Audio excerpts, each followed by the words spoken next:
really greedy plays.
Game, even with an Oracle behind you, that double Iron Shell, it just hurts too much. Oracle's constantly going to be forced to buy mangoes and constantly sustain his mana in order to heal through that.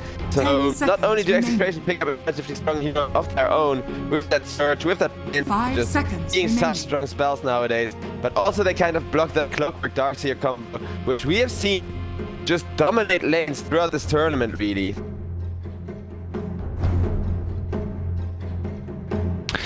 Actually, do you think it's possible Void Spirit and Darkseer lane together and run the Terror Blade?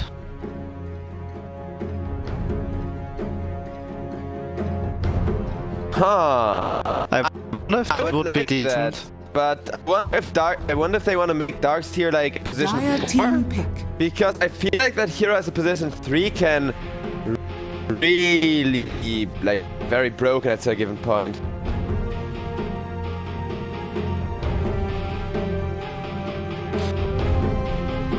How much do you think can Team Black abuse the last pick, since they see all the heroes?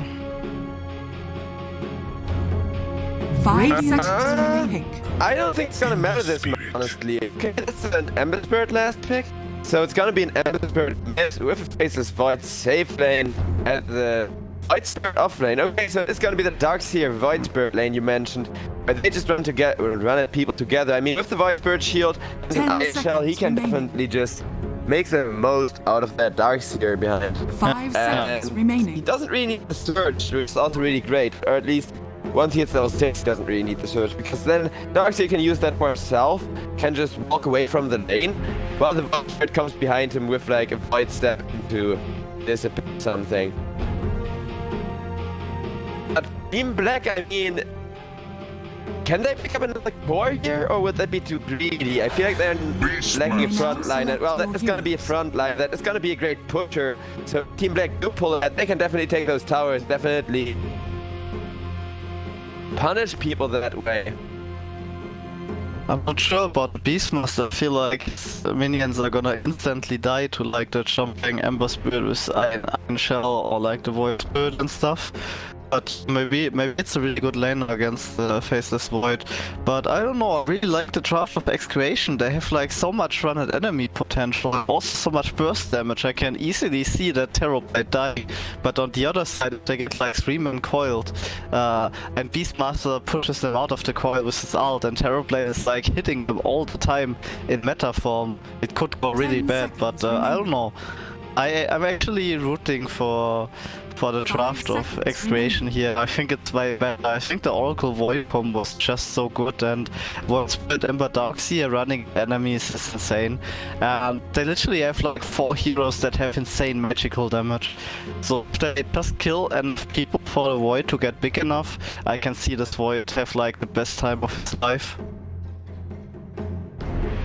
Yeah, I definitely see what you're talking about. I also really prefer the draft of Execration because Team Black, not that that draft isn't strong, on the contrary, it's really strong in those team fights. I mean, Queen of Pain Ultimate plus Dream Coil plus, like you said, Terrorblade hitting everybody in the Metamorphosis.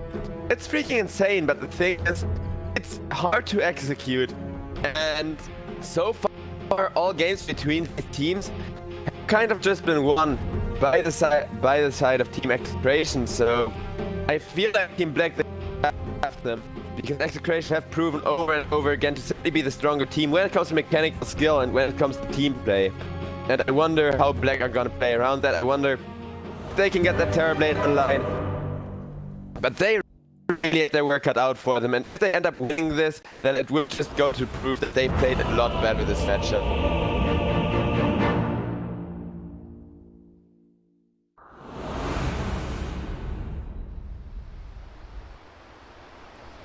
Man, we got an insta pause. Hopefully, everything will be quickly resolved. VPN issues there. Yeah, at least the pings look decent. It doesn't look like any of the players have like insane high ping or packet loss or something. Yeah, Team Black has some issues with ping in the past. I'm really happy they get to play on equal footing here for the Grand Finals.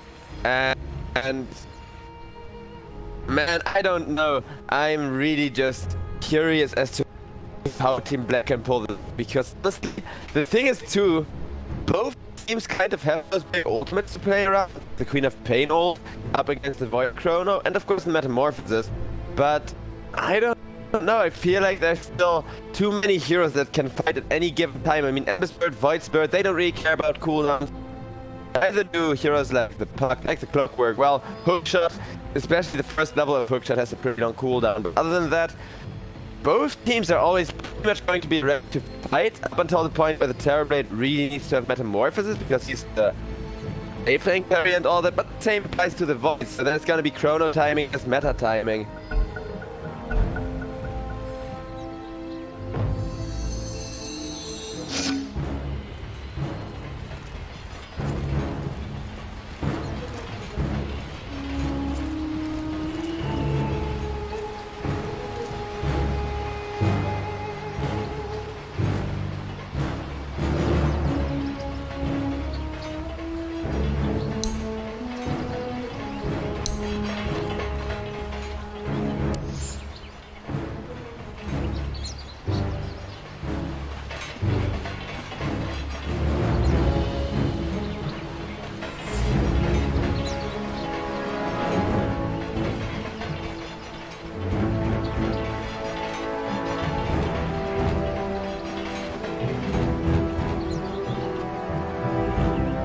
Yeah, so Yeah. so it looks like it's a +5 Void since he's on bot lane. 30 seconds to battle. Beastmaster and Park, that can actually be a really strong lane. What do you think about the starting Windlace on Clock? Shouldn't he maybe go for like a Ring of Protection or something so he can create even more space for the Terrorblade? Like, I don't think they're gonna run down enemies anytime soon on that lane. Well, the thing is, though, most of the Execration on that lane also comes from the Iron Shell and the Void Spirit's magical damage, The so battle begins. I guess it could, but I would much rather see some early regen, like, I don't need... What does Clockwork build when he needs lane sustain? Is there anything? Because you always see those carry players pick up, like, early Ring of Tarrasques, early Ring of Regens, but What can a Clock do really? Because he's gonna be the one taking most of that Iron Shell damage here for the Terrorblade, I think. I don't think the Iron Shell is a problem early in that. I guess you just heal up and I mean, you just wanna make sure that the Terrorblade is free farming and that you can't tower dive him, and well, the Clock doesn't have to be too tanky for that, I guess. The warp is immediately procced, but you can see already what I meant about those Iron Shells. Yeah, they're not really too much of a problem. Clock can still just get up in there and there's not a good amount of return damage, but this lane pushing in, Terrorblade needs to be kept safe. Like you said, he needs to free farm. And this White Darkseer combo, it's gonna get ridiculously strong at a given point with that like Iron Shell plus White Spirit getting his spells online. Radiant's bottom tower is under top attack. lane. Let's talk about that matchup actually, because Puck Beatmaster against the Faceless Void just seems like this Void is gonna have way too easy of a lane until those heroes at level 6. At level 6 there is a good amount of kill potential for him. There's a couple of spells to just really mess with the Void. I mean, Dream Coil you can time walk damage off, and the Roar to prevent Chronospheres from coming out. But until that level 6 I just feel like that top lane does really pretty much nothing. Yeah, and on he's actually going really low on the Darkseer. This might be a Clock kill, but there's the perfect body block from the Void Spirit, and now they're actually turning on the Clock. It looks like he has boots on Void Spirit, he might go for it. But yeah, it's probably not gonna be enough. This Clock hero is just too tanky. It's all level 1 Iron Shell. Just wait for Darcy to get a level up and things can get really ridiculous. However, for the time being, Terrorblade, he is really happy with lane pushing in.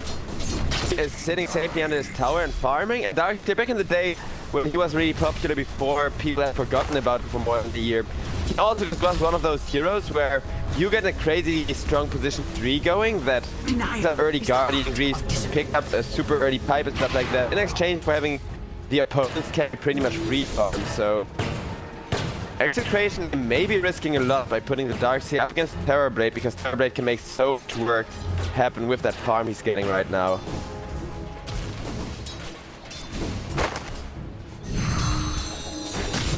Radiant's bottom tower is under attack.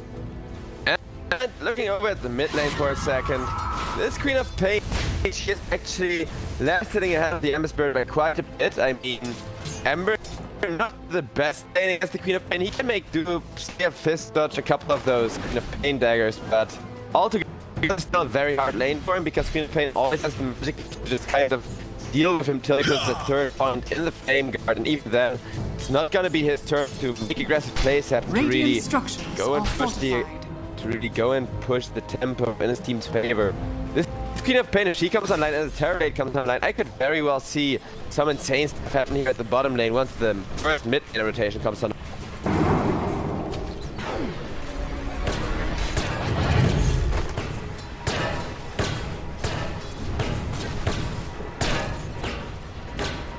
Denied.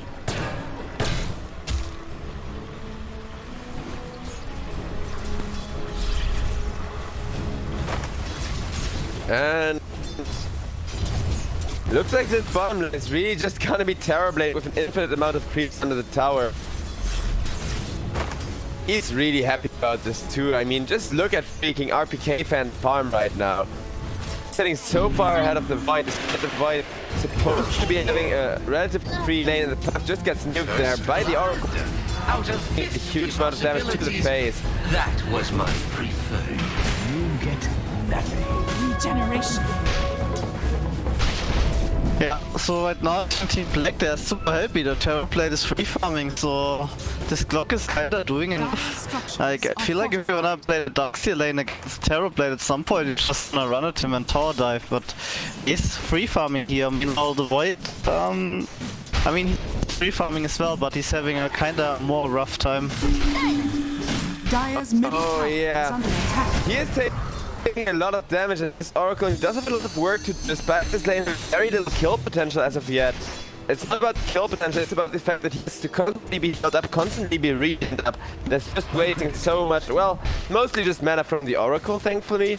If the Void would have to buy his own salt, this could really be disastrous. Now runes are spawning. A prize! And Fading Potato.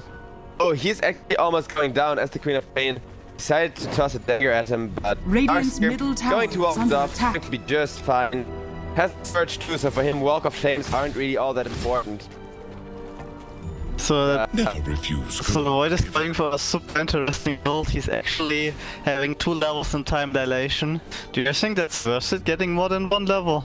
Against this lane, it very much is. I mean, every time the puck silences him, they get such a big window where they can dish out a ton of damage and reduce where Void can be damaged for a while and just giving him a chance to actually run at the opponent for a change. I feel like this is one of the few situations in which time dilation is worth putting more points in, because that's like 2 extra seconds cooldowns on the puck and 6 seconds less of time dilation. Double damage. Oh, that's another kill on the Darkseer. His Terror Blade is gonna be so big. Like, how are they going to stop him? Ooh, Void Spirit almost died there, dodges the last hit, and the Creep Pain comes around the corner. Heinz can just trying to farm some jungle creeps and just freaking ults with double damage rune. Yeah, this is going really, really bad for Execration. I had expected the other way around here really, especially because Execration, they have played so well against Team Black in the past, but if this Terrorblade comes on, then what are you gonna do no matter how well you play? That Terrorblade, I feel I can always take the game.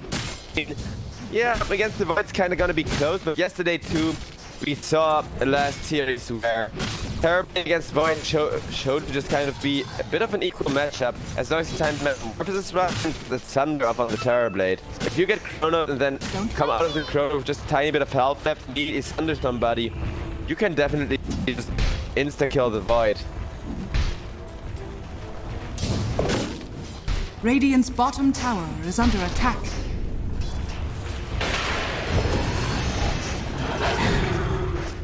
Right, so they're pretty deep on top lane. Gonna take a while though for Beastmaster and Void to reach those, so I don't think they can do more than just pressure hard there. Just continuously applying the pressure. For the time being, it's gonna be fine for the Beastmaster, especially as long as the Terrorblade does this farm, but look where the Beastmaster is right. He's actually really rich, especially for a Beastmaster, who like his creeps are just kind of free farm, but does he care? Not really, because they give him a ton of free farm too. And Dire's middle tower is under attack. we see the time dilation in action. Once again, just giving Void a little bit of breathing room. Puck almost dying for that one, but in the end, Oracle ends up healing him by accident. And in comes that orb. RIP RR. Yet another nice clean kill for Team Black, who are remaining to pull ahead. Now in comes the roar on the Faceless Void, and Faceless Void with that follow-up and just gets nuked down. Yeah, Clock is catching Darkseer here. Yeah, but it looks like he might be... Oh, he might not get out, wow. The Clock is actually doing super fine against the Darkseer. I didn't expect him to be such an annoying force here, actually. Oh man, I also really didn't expect this game to go this one-sided early on. And this PK goal lead before the 10-minute mark. So who knows, RPK fans Terrorblade may just run all over Execration soon enough here. There is however Chronosphere, and I hate to say it so early on, but this is the point where Team Execration have to play around their big ultimates, where they just have to, okay, yeah, they're gonna do just that with a rotation towards the top.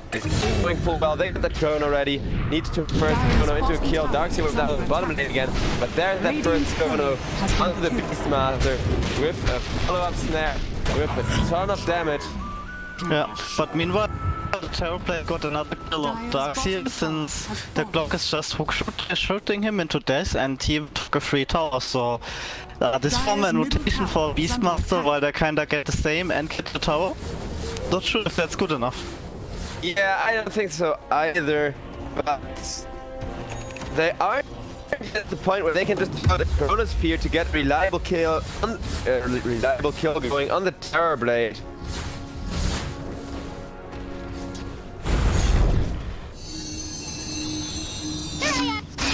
Tide is Amber Spirit in a bit of a brawl with the here, but Puck against Oracle is actually so good because every time Oracle wants to go for that Purifying Flames into Purge combo, Puck just dodges the Purge and is like, oh hey, free heal, thanks.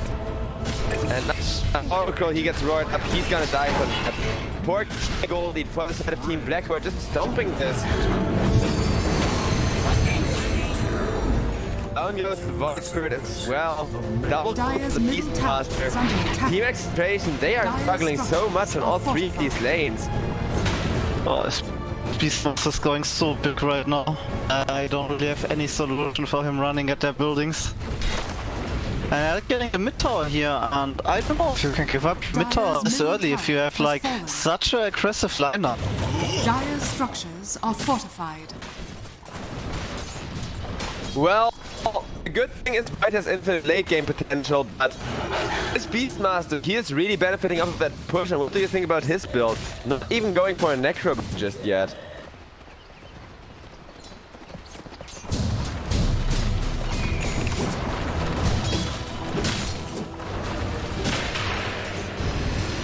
I mean, I don't think he should go for Necro Book. I don't know. I feel like you don't need it. I just need something like a pipe or a mech after, or even maybe a flat some more damage. And that's super fine. Like the Dominator is already doing enough. There's no need to scale more into that direction. They just need to not die to their team combo and keep the pressure up. And there's a hookshot on the boy, but he's probably gonna just jump away. Yeah. Dire's top Yeah, tower Beastmaster he had 1 second left on the roar. Made a bit of a miscommunication where he was like, hey man, you go hook him, I'll go stun him up. And then the Clover just goes like, okay, and jumps in. Oh. So speaking of just jumping in, Rip Darks here, I guess? Maybe not. But the Void is doing a lot of work, Queen of Pain. It's gonna secure kill and it's gonna be able to jump away. But the Ember's coming and yeah, that's a Queen of Pain. Nicely done from him. The fight is gonna keep going with the Puck just barely not getting caught by that Remnant there. Your place is here. Yeah. Dire's top This tower Terrorblade, is under attack. he's just hitting the tower for free this year Dire's too. structures are fortified. And this Void is not gonna... I don't know, he's farming so slow. He has the Midas now, but as Terrorblade is like already 2k ahead. How do they wanna stop him? Yeah, Chronosphere plus what is the real question here. Maybe if they like smoke up with the Void, the Darks here, and the Ember Spirit, that should have enough damage. But if you have to make a safe lane carry waste that much time, just to kill the opponent's safe lane carry, who's now also just starting to push in the top tier 2, that could be a hard one. Either that, or you have to fight with the Terrorblade without that Metamorphosis, and make sure you have all the big ultimates available.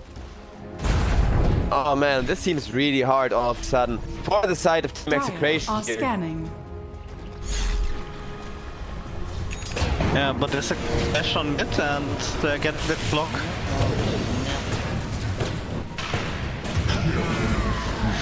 This clock snipes are so annoying. Like, look at his HP, it's so fucking tanky, it's insane. Yeah, just tanking 4 people to the face for that took a while. Beastmaster almost getting caught as the follow-up here. The Spirit Iron Shell you mentioned during the draft actually being used as well here and not just Void Spirit. Dire's top tower Has plenty of time to rotate around, has plenty of time to set up Radiant's play. middle tower is under attack. RPK and Honest Terrorblade is gonna have excellent multi timing though. And that's gonna make things scary with him sitting 2,500 ahead of the Void here. And just the Terrorblade has all of your gold advantage going. It's really not the gold distribution you'd like.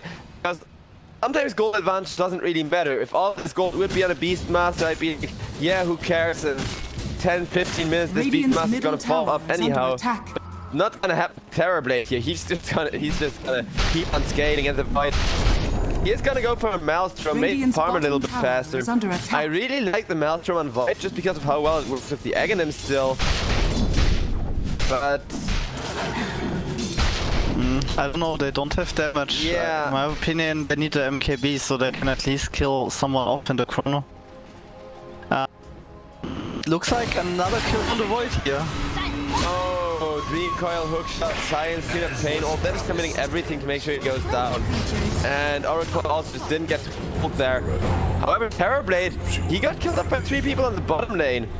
Arcs here, Void Spirit and Emberbird with the vacuum wall combo actually.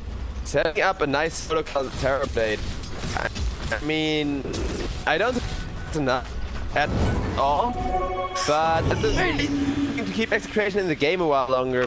Perhaps give them some time for that Void to get smells and for it to pay off. But then they still need to get that MKB you mentioned to be able to deal with Terrorblade. Radiant's bottom tower is under attack.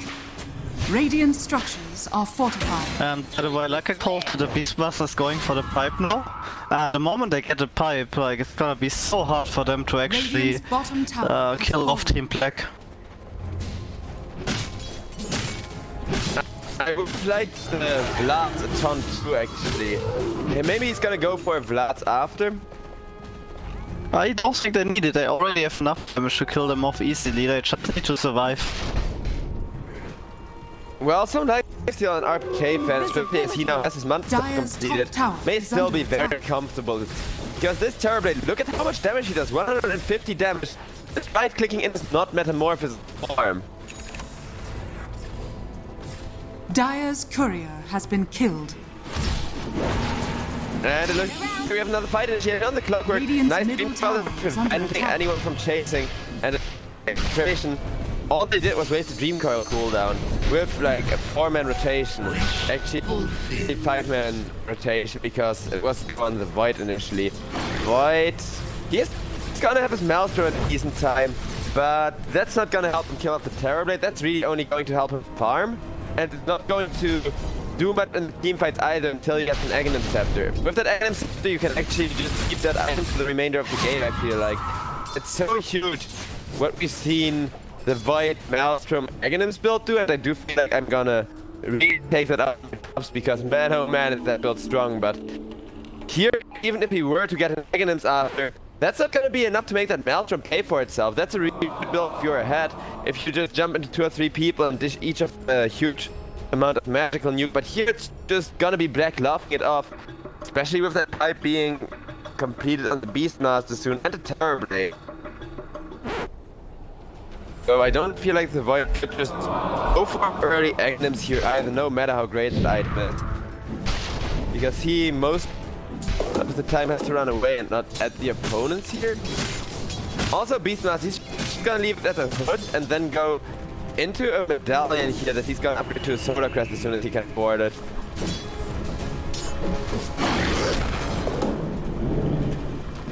Oh, the Darkseer actually went for Helm of the Dominator as well. Like, usually we don't see Darkseers go for that item anymore, unless they really have no one in the team. Like an Iron Shell and combo, and that's a dead Void Spirit. Just getting solo killed by the Queen of Pain with the Orchid completed on her, with that ultimate available as well. This is Queen of Pain is just insane right now. Do you think the Darkseer can really afford to go like Dominator instead of getting a Guarding Creeps or something for his team? Like, he doesn't even have a counter silence against the Bug or the Orchid. I don't know if the Dominator is the right choice in this game. I can kind of see why he went for it, because you said you only go if there's nobody to act. Well, unless you face it, unless you go for the face Void and he is the Chronosphere, you can't really Iron Shell anybody. Nobody is tanky enough to walk into melee range anymore. And there's going to be a wall to the top, but oh, nice vacuum there. Terrorblade's still alive. Killing him off, they can actually the first time around, but Darkseer is gonna die, Oracle is gonna die. Those aren't gonna respawn in 5 seconds, ready to fight again. That was the Terrorblade Metamorphosis wasted, so I do feel like Black has to get out of it, have to wait for the next Metamorphosis. But they want to keep on fighting, lose the Queen of Pain because of that. If we could get this Ember Spirit, it would be huge, but I don't think Clockwork can secure the kill. Oh, Terrorblade now wants to walk in. They're playing this ballsy here. May actually have got a little bit cocky as the Void does deal a ton of damage on the Terrorblade. Terrorblade able to walk out. Clockwork just sacrificing himself, and he is gonna be really happy with that. Puck has gotten some TP boots as his only item so far. I really like this build from Puck actually, because well, you're the support who's gonna be sent out to push those lanes nobody dares push anyhow. Both because you're the support and because of the Puck. So just going split push and then saving up for the blink dagger. I feel like this Puck can actually have more impact than your average support because of the amount of gold that he's able to take without stealing it from his carries really. Do it with flair. Yeah, but it was actually a pretty good fight for Execration. For they were behind, they got the Aegis there, they kind of traded decently and took a bit away of the momentum from Blackbeard. Well, so I think that was the best to ask for. We actually saw how the Darkseer wall actually is against the Terrorblade if they can hit like the Chrono Vacuum. Yeah, that I definitely agree with. The one reason why I think it's maybe still not been enough, despite the gold actually swinging around quite a bit from that fight. Looks like he's not going to get caught. That Helm of the Dominating Creep saving him there. Clockwork took that in though, and that Helm of the Dominating Creep also ruined that hook shot. Very double-bladed edge what he did with that Dominating Creep there. Rock it on. Metamorphosis in 10 seconds. Puck going in. Fine with just catch here. It's gonna be the Darkseer. There is another wall. Terrorblade gets gone on by the Void Spirit. That's locked in the base. Does not get sounded. This is actually the perfect fight for Team Execration because this time around there isn't an Aegis. There is only pain, and the Puck goes down. Losing the Terrorblade this early means that Black can still very much lose this fight. And now the Chronosphere is up. It was just like 5 seconds before the Chronosphere that fight went on.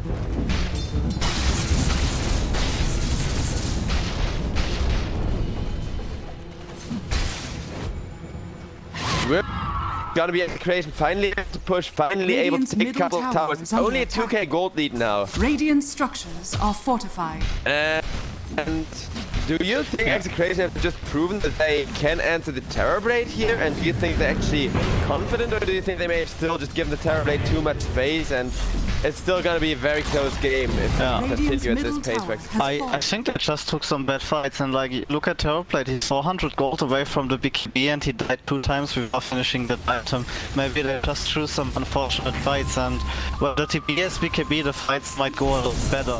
But yeah, like, they have the Chronos in the wall. They can't just walk up to Team Execration like that and hope for the best. There's so much potential for a good fight, and now the creeps also on Darkseer, they're getting super strong at this point. Oh, 2k gold lead left, and honestly, the Void is farming slower than Terrorblade, so right now I think they are pretty much 100% even, and it just depends where is the fight, who's gonna initiate, and how is every team positioned. Yeah, as well as the big ultimates, I feel like that's just as important because, like you said, who's gonna initiate? Well, you cannot counter initiate without the proper, you know, tools to do so. This actually really feels like the first series between those two teams where Black got 2-0'd in the end. They were ahead all game. They also had that huge Terrorblade just wrecking everybody. It was Terrorblade versus Void, and in the end, it's always just the Void winning in that matchup. If it comes to the ultra late game, Team Black, of course, this time around they do have the backup for the Terrorblade to get a couple of kills. But that's just gonna be a pickup on the Aura. I don't really think that's too big of a deal. I don't really think Execration care about that. They just want to get their Void in fighting shape. And guess what? Void has the BKB finish, Terrorblade as well. So the next fight, both of these carries are gonna be magic immune for 10 seconds. Putting the team on an even closer field here for the next big team fight to happen. So, what is the Void building now after his BKB coming out? Is he gonna go for that Aghanim's? Is he gonna go for that MKB? Well, when you usually start a Maelstrom, you wanna finish the Mjolnir. I guess it's also kinda decent against the summons and the Exelutions. Oh no, he pressed BKB by accident! Oh, Oh, that's the 10-second BKB. No, that's 70 seconds no BKB. If BKB. Huh? Farming BKB. Oh man. Yeah, I don't know why it always happens in Southeast Asian meta. This has happened to like I remember casting the actual team newbie, and it happened to them too, and they lost the game because the BKB wasn't cooler when they were being initiated on because they pressed the accident. Oh man, that is such an awkward thing happening, and Execration, they are just gonna bluff, they're just gonna put the right forward and say, hey, we got BKB, you don't want to fight into this point. And he falls for it, running away instead of just putting integrated teams on space for good initiation there. I mean, I think it's still alright cutting your losses and everything, but just imagine what would have happened if Team Black all ran in and all did like the huge combo on the Void right there when he didn't have BKB, because it's very far away from Mechanisms. I feel like that's gonna be what that point booster is eventually for. But without that BKB, the Dream Call will still screw up Void as much as it did before. And I feel like that's also one of the main reasons why he felt like committing for the BKB right now. As for the Queen of Pain, she has a BKB of her own, also 9 seconds left on that. As well as an Orchid. Could this be like the Assault Current right click Queen of Pain? I would really like to see that here.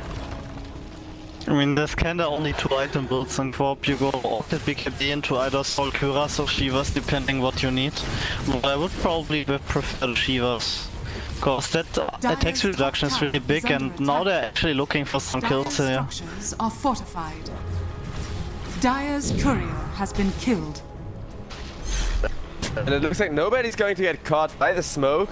Team Black, the second everybody goes missing, did they smoke under a ward, or is it just because everybody was team before they smoked that? I haven't seen it, but if no one shows on the map, it can be obvious. And now there's a catch on the clock. They don't really have the damage without any kind of carry being brought in, but the Dream Card almost worn off, and that's gonna be the main target fight. Queen of Pain with that BKB, a Darkseer wall coming out as well. Oracle for Clockwork, just 2 support trading their lives away, okay. And the second BKB on Queen of Pain, you can't underestimate that. Like, not sure if it's worth a support kill getting 1 second less on your BKB. Oh yeah, that's actually pretty fair. Especially because, well, I mostly feel that way about hard carries, but the Queen of Pain, she's gonna fall off herself. She's not a hard carry, she is just going scaling and just going Dire's middle tower is under and it's gonna be that Shivas, yeah. I do agree that the Shiva's attack speed is huge. The Shiva's damage is also a little bit better because it's instantaneous. You don't have to stay in the front lines to really utilize it. I just think like this Queen of Pain falls off against faces Void, she is not gonna come back to this game ever.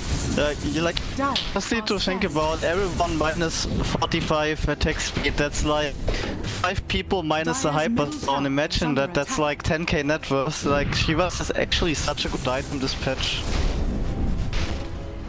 Oh, then let's look at the armor values here and do some math on the assault curve, because look at how much or how little armor this puck has. He has 2 points of armor right now. If he gets stunned, he's dead anyway. And there's a cat on the Terrorblade. This could be big. He has BKB though. Oh, if he gets stunned, he could be dead as well. He isn't using that BKB yet, and he has a full Daedalus coming in. No buyback for that though, so if the Terrorblade dies, it's gonna be huge. That Beastmaster coming in onto the Darkseer trap, that actually wall combo coming out of Darkseer gets false promise up. Nice BKB saving that, make sure the wall doesn't connect with the Terrorblade. Raging Potato, he's actually barely still alive. Tries to teleport out of there, it's gonna make it. And yeah, and that's the chrono. Oh my god. That no buyback. Only 60 seconds, so the respawn time isn't that humongous yet. And Pain almost coming out. Time walking through that as he wants to run down the Beastmaster. Look at the Spirit. And that's gonna be that Beastmaster. Yeah, they got the Dominator creep as well on Void. Oh, they're going for more maybe? Can Ember get more here? Even if they don't catch anyone, just gonna run down the lanes as long as you have one person staying behind. Oh, wow. And they will flash. Look, this time he didn't phase shift. Even though he was turned away. Either he didn't click it or mechanic is just really complicated. Oh, trust me, you have a very small window during that turn time. I've seen, I think, what's called Luki practice that on stream, and he just claimed that and like complained about how difficult it was and how freaking impossible it was. But I do know during that like turn time when you're not looking at the remnant, for that little bar of like taunt it appears, you have a little bit of a window where you first have to look at the remnant. Yeah, but you can just click it while in use, right? So you don't have to actually click it, cause you can shift it when you're in the use. Is there enough of a window for that? I mean, you just click it and your hero is gonna instantly use it after you get down from use.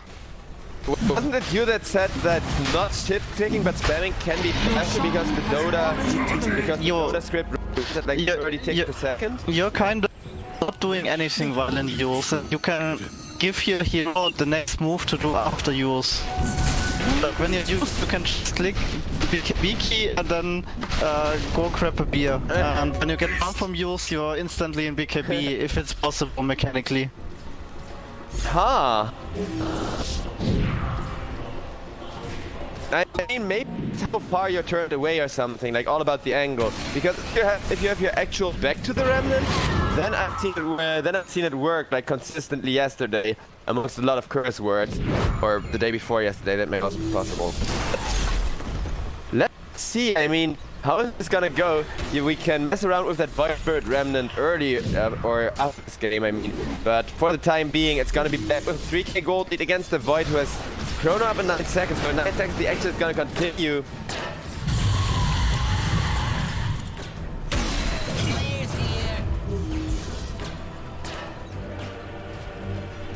Alright, so Void is instantly going into Satanic, just making sure he doesn't die in one roar. I would also really like after the Satanic, cause if you can hit multiple targets, you get life lead from each source. There's a smoke. Do they see the Void? Yeah, they do. And they catch him, they roar him, they terrorblade him, and that's the save from the Oracle into a 2-man Chronosphere. Nope, they say. Chrono is back up again. Had they done 10 seconds earlier, it would have been a team wipe here. Oh, it may actually still be a team wipe because that false promise didn't do anything for the Void. He didn't, of course, have the Morbid's Mask just yet. And that's the Void dead for 70 seconds. That's the Hemisphere dead for 70 seconds. That's the actually dead for 70 seconds. That's the Terminator dead the first time. But The goes down and Faceless Void actually misled super hard there. You saw he got Oracle ulted and he just didn't use his Time Walk to negate all the damage he's taking there. Like, I don't know, he was like, hey, I'm an Oracle ult, I'm invincible, but he could have just shouted and negated like most of the damage and then he would have survived there easily. yeah, if he had just a Morbid's Mask, I think he would have easily survived Radiant too. structures are fortified. Dire's Not sure, that didn't make sense at all.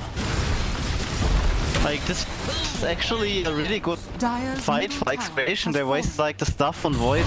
If they just had a bit better targeting and used the Time Walk at the right time. Yeah, now it's gonna be lane of Rax for that at the very least. I'm on the bottom 2 tower standing, but that's getting pushed in by the creep wave already. And even if the Void comes back, he will not have a Chronosphere for about 80 seconds, so this defense is gonna be pretty darn hard. In comes the jump on the Oracle there. Oracle's gonna go down. Darks here going for a nice vacuum, but it's gonna die for that one. And didn't pull off wall as it is. Ton of damage being down by the Void, and this time around he is time for the BKB. Club went down, A went down. And will be the next target here.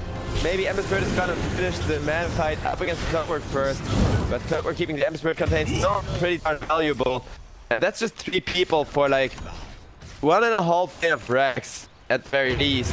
Yeah, no, at least Satanic and Void, so maybe you can man fight a bit better now. Radiant's top tower is under attack. Dire's top barracks are under attack. Yeah, it looks like we are going to have Satanic on the Void finish. That's like...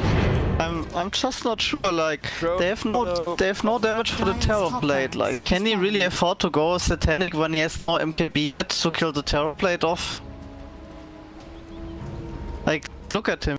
2k life pool, and if you deal like 75 damage per magical damage, and he attacks like 2 times a second, even more, that would be like so much damage to the chrono. Oh yeah, I can definitely see that, especially now after that Titanic. I mean, he still has a lot of space to start skating harder, to start coming more online.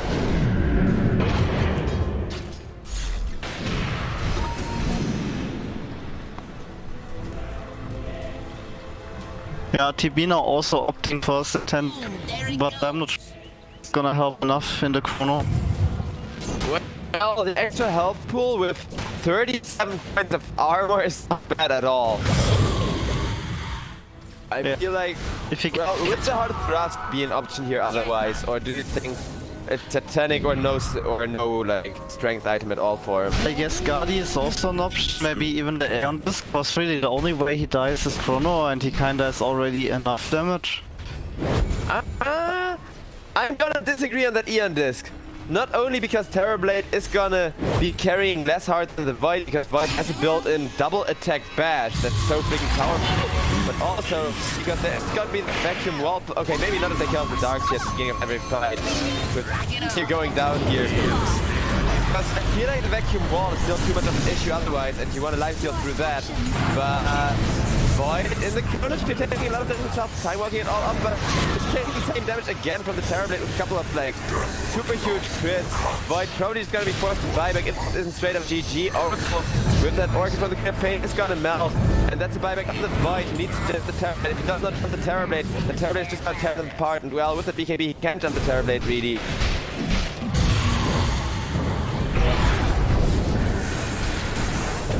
Oh, the Shiva did connect to the Terrorblade there either, but it's still trying to stop the man fight, but with the Clockwork shot, that's just gonna be major no. And GG, I think. Terrorblade died there. May not be GG because he does not have buyback either. Radiant's bottom tower is under attack. Ember's with Spirit actually nice catch on the Cliff Pain, and down she goes. It's under attack. This is gonna go down. This could be a huge fight. Cliff Pain immediately getting back. Void Spirit should be dying here. Yeah, he is. Oracle dying as well. Darkseer's back. Let's switch over to buyback stats in this kind again. The last one of buyback remaining is the Clockwork here actually. Is under attack. Oh boy. Oh, they're missing the puck. Yeah, no, they can't go anyway. Yeah, this is a bloodbath. I don't know, how do they come back from this? Void Rapier? Nah. Like MKP actually gives you more damage than Rapier against Terrorblade, Yeah, since he has such a high armor value.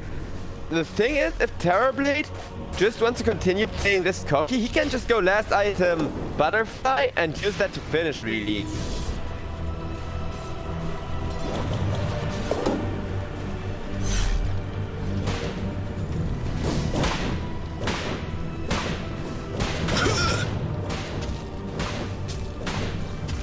Queen of Pain also has 25 now, and that 25 time Queen of Pain is just so good actually. Yeah, she went for that fear. I mean, if you go Assault first and then something like Bloodthorn plus, I don't know, some other damage item, you can also go for the Stealth Dog, it can be really viable, but in this game where you're up against the Void, if you're up against any kind of super late game carry, you just want that fear talent to prevent the Void from hitting people. And having that at her disposal, together with a Sheath Stick coming in, that is gonna be freaking huge. Yeah. 25 on Faces Void as well, and that back can be so huge. It's so... I don't know, like if you get lucky, you can literally not die at all. Get on.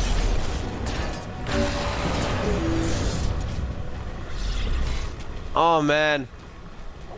This Terrorblade, I think the stats resistance is actually huge because in the last fight, if he was allowed to hit the Terrorblade in the face for a while, one-on-one without a Clockwork or any other save for the Terrorblade would have died. This time that's not gonna happen with that Satanic. On the contrary, Void is just gonna take those 1,000 something crits to the face once Terrorblade proc metamorphosis and starts hitting. Refresher shard on Roshan. Oh, that YOLO Dire's hook middle just tower barely is under That's a double Queen of Pain BKB. Income. Shiva is going to Turbulent Meta, and that's going to be that. Oracle even press an ultimate vibe in the Chronosphere, not even able to kill the Queen of Pain. Okay, now they are going to kill off the Queen of Pain, but what are they going to do about being silenced? Nice fall. Keep the Terror Bay because he is kind of his own Illu. Look at the damage Terrorblade takes from his own Illu actually. Terrorblade could be going down. Ember Spirit jumps all the way back. Terrorblade still chasing. Thunder back up. She's gonna be very happy with that. Void Spirit not quite dying to his own Illu. Ember Spirit is gonna walk at the Terrorblade, and Void Spirit did still die to that last hit from his own Illu. Getting chased up and almost going down. Dotpit still connecting with an armor reduction too. Another silence of the Void. They need to kill this Void. And Void really killed this Terrorblade. Even if the Void gets away, I feel like that's not gonna be enough. Well, Oracle is gonna respond. He's gonna have to save for the Void, so maybe the way is to just go for freaking... I don't know about Chronosphere? Terrorblade doesn't have Metamorphosis, so it looks like Team Black, they don't quite want to push this just yet. Oh, the puck is going on Void here. Oh, Here, oh boy. Divas, a lot of silence, and Furore to make sure you can in time walk. Terrorblade, he does not need to be metamorphosed up in order to help his team stay up that well of a catch combo for the Void. And that's 90 seconds no Void. Oh, where was the Oracle? Come on. Stay behind your course, mate. He was walking. I mean, he was running as fast as he could. The thing is just Oracle does not have movement speed, whereas his core can jump in instantaneously.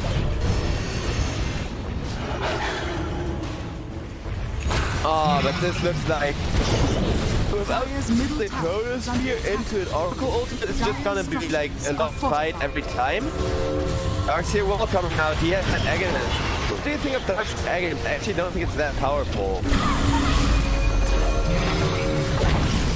But a lot of players do choose to pick up Agonist on the Darkseer, and here, that wall really not gonna matter. The engine is still gonna get hit through the repair kit.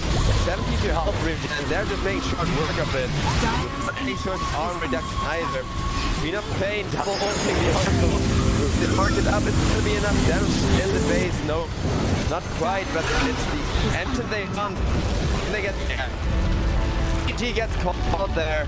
Execration not giving up for the very last second. But turns out there is a reason why Team Black are so fond of their Terrorblade, why they always pick that hero when they can get away with it. And after that game number 1, oh man. This series is looking very promising actually, because that was close as hell. I hope they...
Dire team back.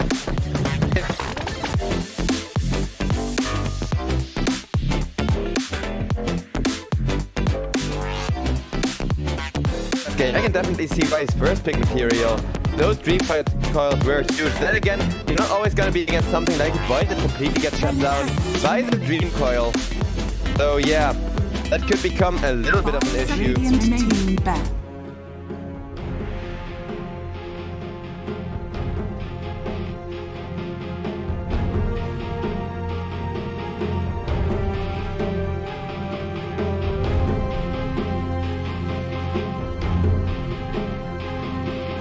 Seconds remaining. 5 seconds remaining.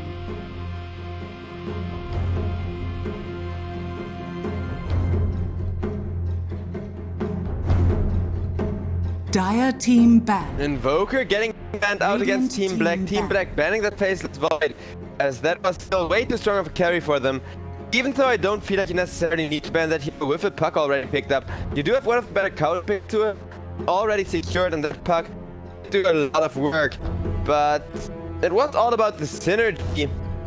10 seconds remaining.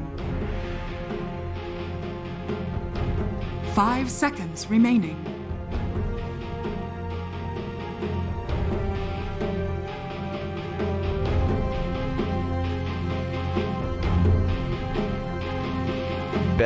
Rider getting banned out.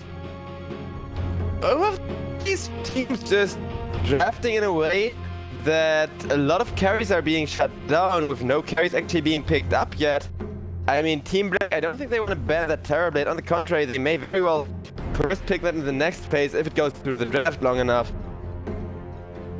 What other heroes do Team Black run? Well, their carry player is really versatile, but he does make the most out of Illu heroes, really, from my experience.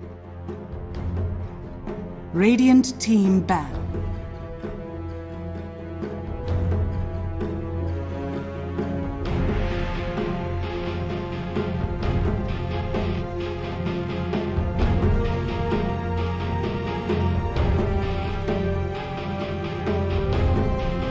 Seconds remaining. 5 seconds remaining.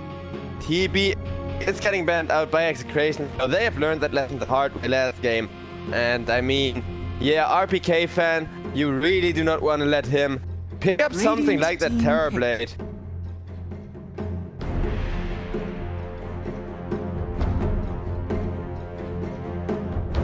Dire team pick. Tidehunter. Tidehunter getting picked up by Team Black now. They do have everything in the way of team fight combo and tons of AoE. The question is just, how are they going to actually, you know, carry Tidehunter into this with so many good heroes already being banned out? The Stark as well. Getting, I feel like that really suits the power curve and playstyle of Team Execration here. Like Execration, they do prefer to be the slightly more aggressive team. They do really like having that kind of team where the second the laning stage ends, they can just force big 3, 4, 5 minute fights. And it's gonna be an Earth Spirit picked up for Execration. I wonder if that's gonna be the core, but the luxury is either Earth Spirit or Queen of Pain can play both support and core at position 3 if you have a good combo lane with it. So they're keeping all the options open. Well, picking up a huge counter to the puck, a huge counter to the title as well. At least if it's gonna be like a not insta-blink Ravage, you have to be really quick pressing that. Otherwise, it's just gonna be like whoop, silence. And yeah, Titan does a perk, but it's gonna give Execration enough time to at least put themselves into better positions, especially with the Queen of Pain having a blink, so she can blink away from the Tidehunter, hit one of the backliners instead of going for him, or like being in Ravage range. And then when it's silence as Tidehunter, if he blinked in, still gonna be forced to Ravage after all, because you just went into the entire enemy team. You're gonna die one way or another. May as well have your impact. It's gonna be a Spectre pick up for Team Black. That is such huge synergy with the Ravage as well. If you Ravage into Haunt, that can just potentially team wipe pretty much everyone here. Ten seconds remaining. 5 seconds remaining. Team Execration. I mean, the Phantom Lancer available, which is decent-ish against Spectre. Like, you do soak up a lot of that dispersion damage with your Illus. But I don't know. Other than the Phantom Lancer, I can't really think of any good counterpick into Spectre here. I mean, even PL isn't that great against her. He just has the ability to do it too with that Phantom Rush, chase the Spectre through her daggers. And with the Doppelganger, jump over walls to make sure she can't escape that easily. But I really don't know what's a good carry. I mean, the anti-mage is available, but I don't think Execration will run that against Spectre. Something like a Jugger, maybe? Team ban. Man, that's a hard hero to draft into when, like, the top 3 carries against Spectre are already banned out. I mean, Terror banned by Execration here. Otherwise, they would now be playing the Spectre against the Terror. Like, but it looks like a Grimstroke's getting picked up by the side of Execration as well. 10 seconds So far, remaining. no super main synergies with that, but 5 seconds Radiant remaining. Team ban.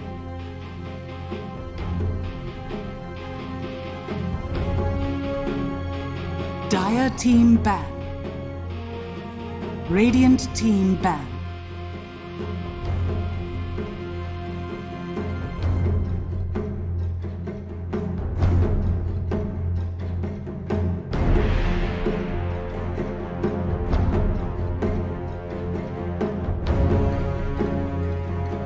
Seconds remaining.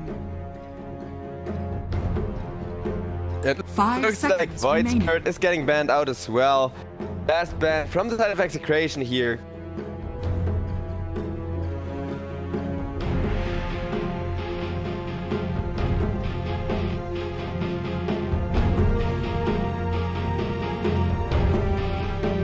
Dire team pick.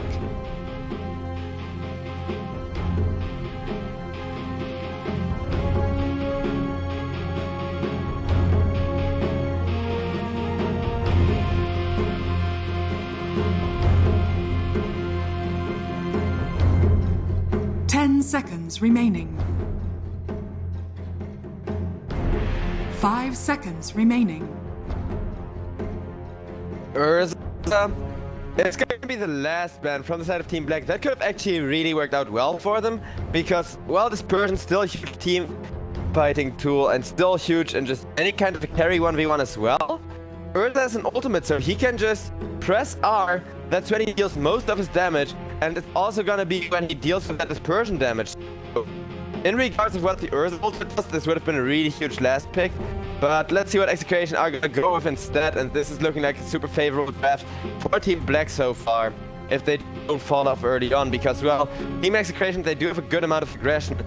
So I do feel like they're lacking push to really benefit off of that. Even if they pull ahead like 2 or 3k in the laning stage, like Team Black did last time, whether or not that's gonna be enough really depends on this last pick. They need somebody who hits towers, deals with the Spectre, and doesn't fall off, and I don't think there's a lot of heroes left that can do that. I mean, Phantom Lancer seems like the best bet in terms of carry potential right now, but maybe something like Caroline or...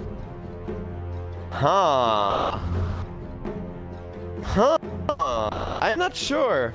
Phantom Assassin against Puck, Tidehunter, and Spectre seems kinda ballsy. I'm not gonna lie. I mean, with the Grimstroke, the synergy is huge, and PK is definitely not going to be worthless or whatever. I just feel like if the Phantom Assassin doesn't pull out ahead in the laning stage, Team Black are going to have got this. I mean, you got a Dream Coil, you got a Tidehunter Ravage, you got the Spectre dishing out a ton of pure damage, which I don't think the pure damage component can be evaded, so if the Spectre just Manta Stars up a Dream Coil Phantom Assassin, she's still gonna melt. Yeah, she can melt the Spectre as well, but with every crit you take a huge chunk of health in terms of dispersion damage. The Spectre is probably gonna be forced to go for a full tank build now. Just get a ton of stats going, get a ton of strength going really, and... Disruptor! Choose your hero. Team Black last picking up a Disruptor. They say they have all the late game potential in the world. With that Puck mid lane, okay? I mean, Puck against Queen of Pain mid lane, we've talked about that before. I'm not sure if the Dream card is going to be good enough to enable the Spectre, but it's still one of those heroes that gets enabled by a Dream card, so I definitely see where they're coming from. And yeah, with that, we are going to prepare to load in. Very interesting matchup here between the carries especially. It's been a while since I've seen a Phantom Assassin, and let's hope RNG does not screw Execration over, as I am rooting for the game number 5 here. If this game is anywhere near as close as the first game, it could very well be won or lost by lucky Phantom Assassin RNG.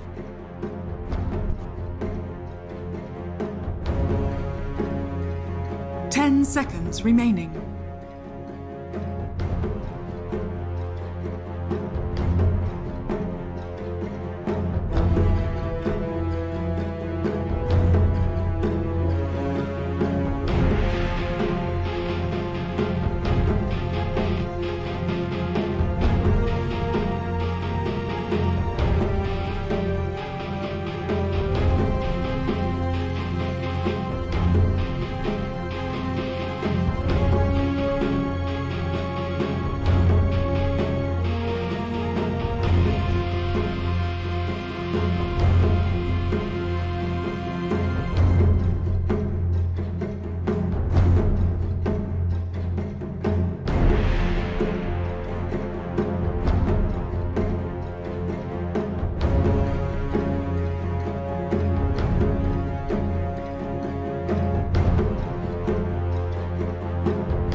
Такая халява!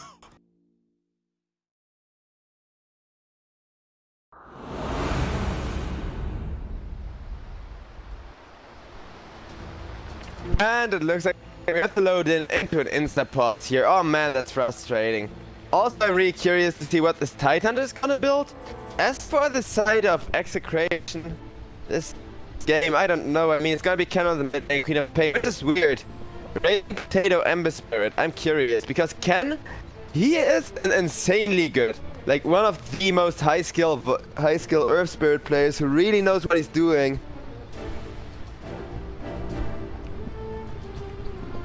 But we are just going to sit around for a while, watch what these teams are gonna go for, how this is gonna play out, and oh man.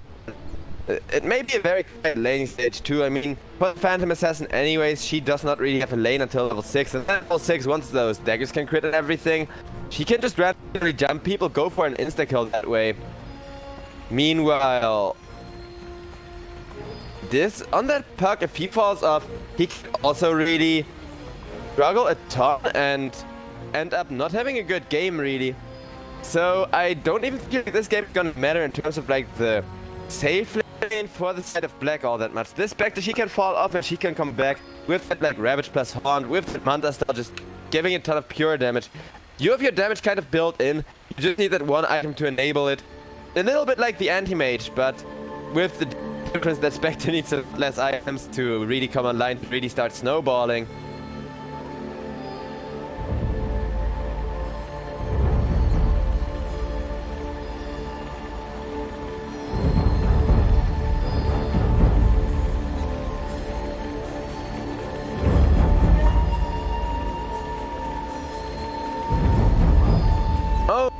Moon, looks like you're here with me for this game. Gonna be co-casting?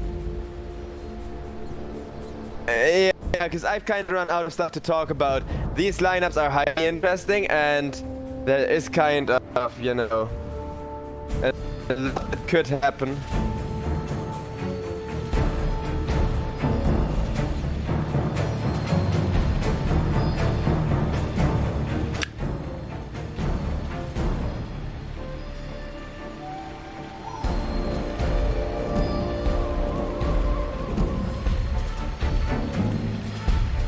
Oh no, it's entirely my pleasure. I'm happy you like to think that way, but honestly...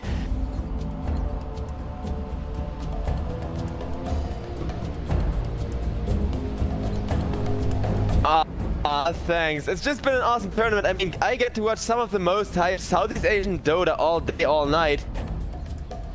Really, doesn't get much better than this.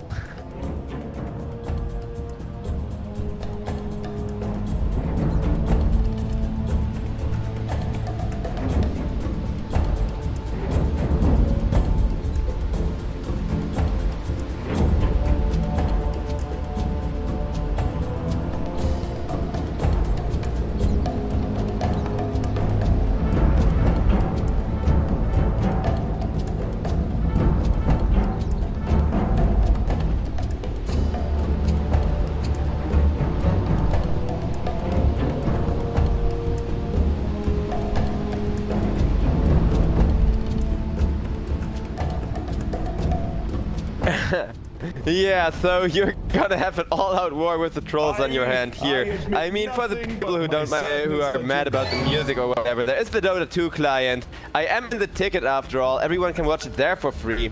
So I kind of get where they're coming from too, because this is some really good Dota. I get why people just wanna focus on the Dota there, but on the other hand, we don't have a sponsor. We're just having fun here, and we're making sure the whole world gets to have the fun too, you know?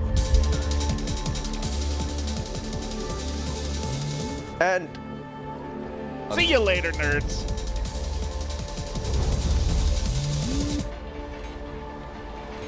we got a smoke gang immediately coming out from Execration. They are trying to make sure that Team Black don't have as much fun as you do with that amazing smoke rotation up that high ground here. But Puck is gonna scout it out, and can they catch the Puck? It is the most capable hero after all. Nope.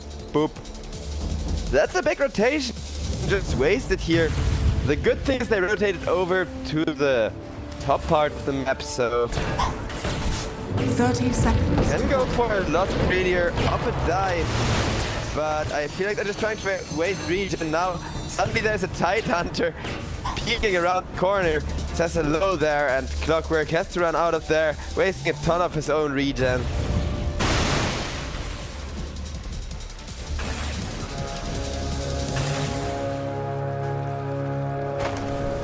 Templar Assassin just dancing her way out of there. The runes are gonna go 50-50 as expected. And I feel like this is mostly just about, well, trying to poke your enemy through a bit of regen once that first blood potential got ruined by the Tide Hunter there. Wait, so this is gonna be Raging Potato on the mid lane Earth Spirit actually. Okay, that makes a lot more sense with Pen on the off lane Queen of Pain. So I have and play a really sick Earth Spirit, so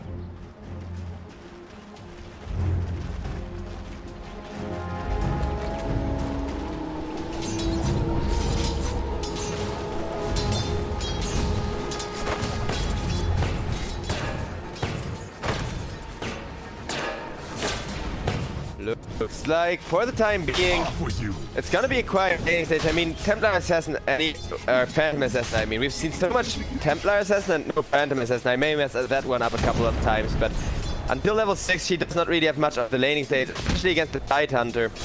So just trying to make the most of this, just trying to get as much farm going as possible. The Tide Hunter also a great hero for shutting down any melee carry, so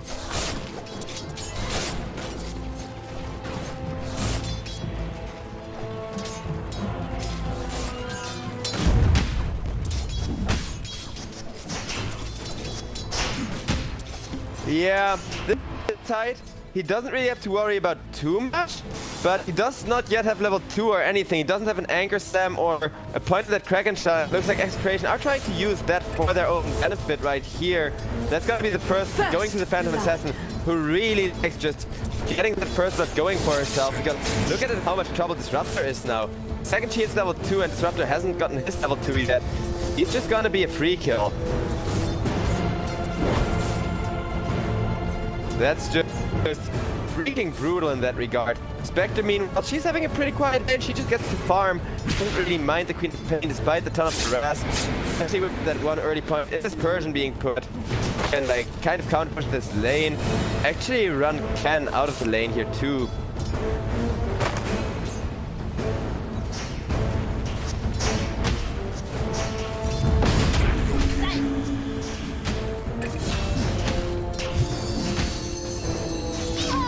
Phantom Assassin went down on the top lane there to the Thunderstrike. I thought she had gotten away, but kicks on out still. I do have to just keep my eye on those low health heroes with how much long range kill potential there is. Puck, not gonna go for the dive here. On the contrary, it's gonna get turned around, roll on, and with the Fairy Fire, gonna be just fine.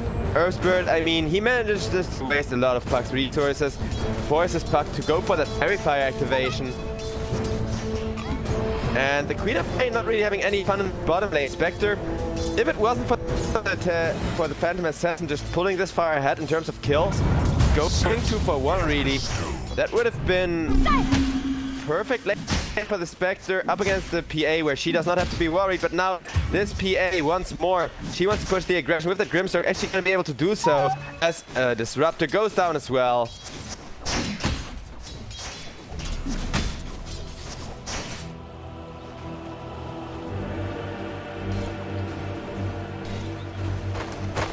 Here we go.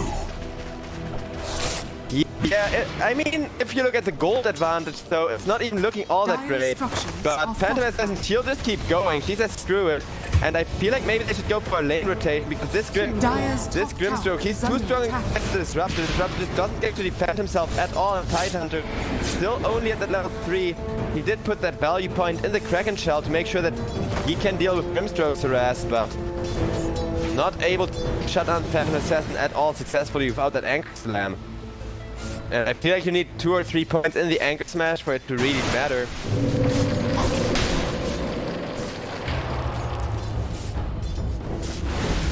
And last game it was pretty much decided by the laning stage. This time around it's just as close of a matchup. So if the Execration are able to just keep pulling ahead, this is gonna look really good for them. Puck, however, it's dominating Raging Potato's Earth Spirit. And as I say that, the Tidehunter goes down on the top lane as well. Okay, yeah, this top lane is lost. That's really hard. This Phantom Assassin needs to get ganked over the next 5 minutes, or she could very well just start killing people and never stop. Yeah. Over and over again, the Phantom Assassin just tearing people to shreds here. This Spectre, she really needs to start carrying soon, which is very difficult for a Spectre. I mean, once she gets Manta Style going, things are gonna look a lot better for the Spectre. She can actually go for a lot of kills. That first haunt of the game could also just be to her getting the momentum in her favor. Meanwhile, in the mid lane, Puck gets dived by the Earth Spirit. Earth Spirit is gonna die for that one. Throws out the Magnetize on the Disruptor, trying to set up another kill for the Grimstroke. Not quite gonna happen there. It's a mid laner for mid laner trade, but that's still very favorable in favor of Team Execration, who now pull ahead in terms of gold, shutting down that Puck who was sitting in a very comfortable spot. And looking at the gold net worth, it's Phantom Assassin against the world right now.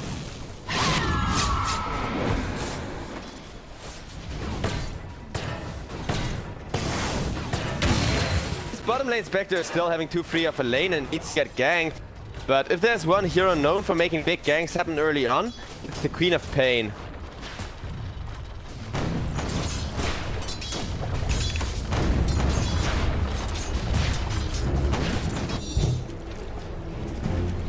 Yeah, that is usually a good idea at around between the 5 and 7 minute mark. And in this game, everyone, well, every core anyhow is farming with like Phantom Assassin having that big of a lane and that many kills.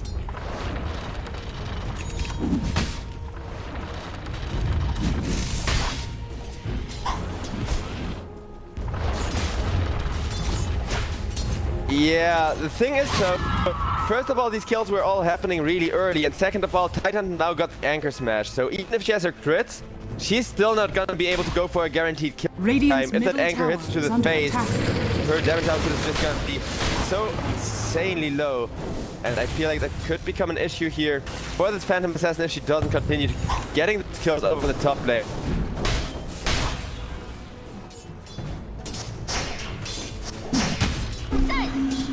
And I wonder if the Queen of Pain can kill off RPK fan Spectre. I'm not sure if Team Execration are actually aware that the Spectre is pulling ahead of Phantom Assassin. I'm not sure if they're aware just how free this Spectre lane is pretty much. But that's what they get for giving the Phantom Assassin just as free of a lane. And down goes the Titan once again, very nicely done. Halo is now on a killing spree. In comes the Puck, trying to enable a kill of the Phantom Assassin. Disruptor, he has a stick, can turn around with a bit of magical damage. Does Puck have the follow-up though? Orb almost on cooldown. The silence, however, only level 1, and that's not gonna be it. Cut it. Meanwhile, the counter gang comes out from the Queen of Pain, and she's gonna get the exact Spectre kill she needed on that tower too, with just an ultimate in the Spectre's face, making sure that Spectre goes down easily. Radiant's middle tower is under attack. But here it looks like Execration, they are getting the start that Black had last game. And this Phantom Assassin still hasn't died since she got herself that killing spree going. She now has the crits, making her so much harder to deal with. If RNG just screws you over and you get like 2 or 3 crits in a row, everyone, no matter how tanky. And the Spectre just hit level 6, just has that haunt available. But now I feel like Team Black, they actually need to make a haunt play happen soon. Dream Coil off cooldown in just 4 seconds. Puck also has a double damage rune. Seems like everything you need to get that Spectre, that much needed kill here. The question is whether or not they can make it happen though. Bottom feeder.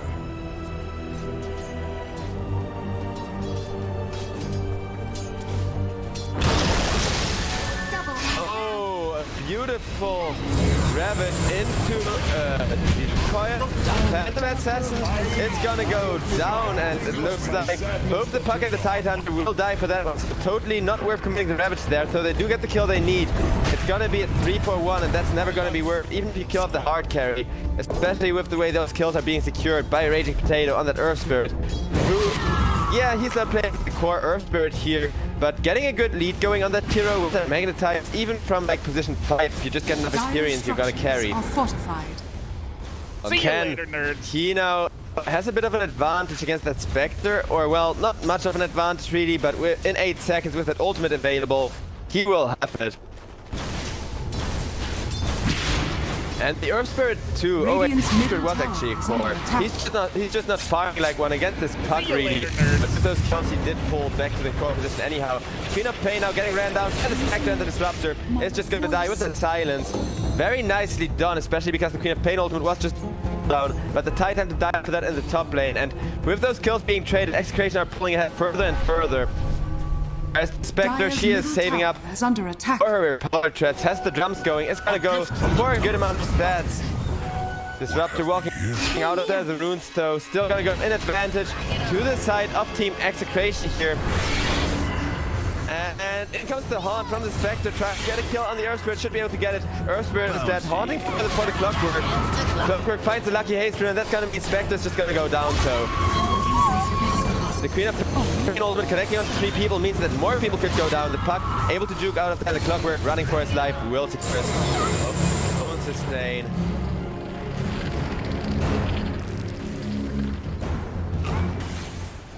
Far from enough though, because they lost the Spectre. The Spectre finally got the gold she needed and goes down for it immediately. And that means this game is gonna remain insanely hard.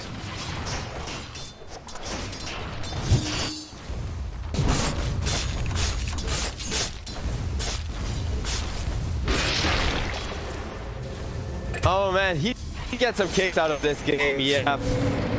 And the Puck on the mid lane also just going down with the Earth Spirit, not even needing to press Magnetize there, just a silence into a Queen of Pain jumping in with some nuke damage. Incoming! Dire's top tower is under attack.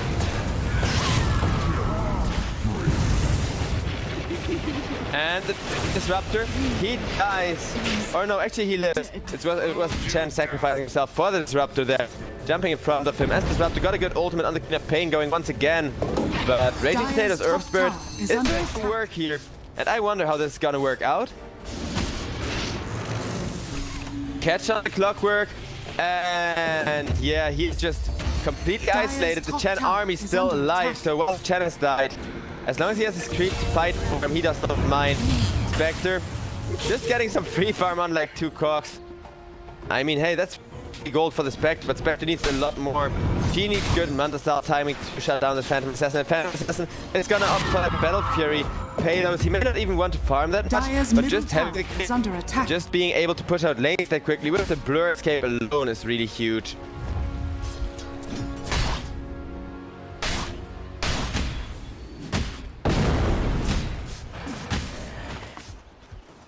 Okay, we finally do have a quiet game state again. Also, Dire's Moon, middle whatever tower food is or under whatever you attack. have, it's really loud. Figure I may give you a warning on that. Yeah, you need to like put on a Radiant's mute top button tower just on is your under have a attack. button on your keyboard to mute yourself mid-cast. I do it that way too. Because otherwise chat will just hear everything.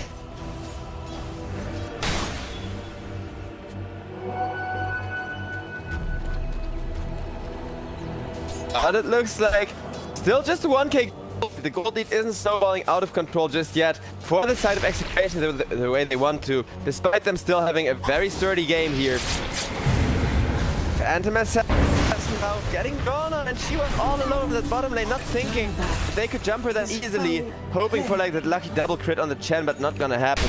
Spectre now getting... This is actually the kill that Spectre's been looking for the whole time. She did not die for that. She still has the Hound of cooldown. They can keep this up on the Spectre. Radiant's Things middle could tower really... is under attack.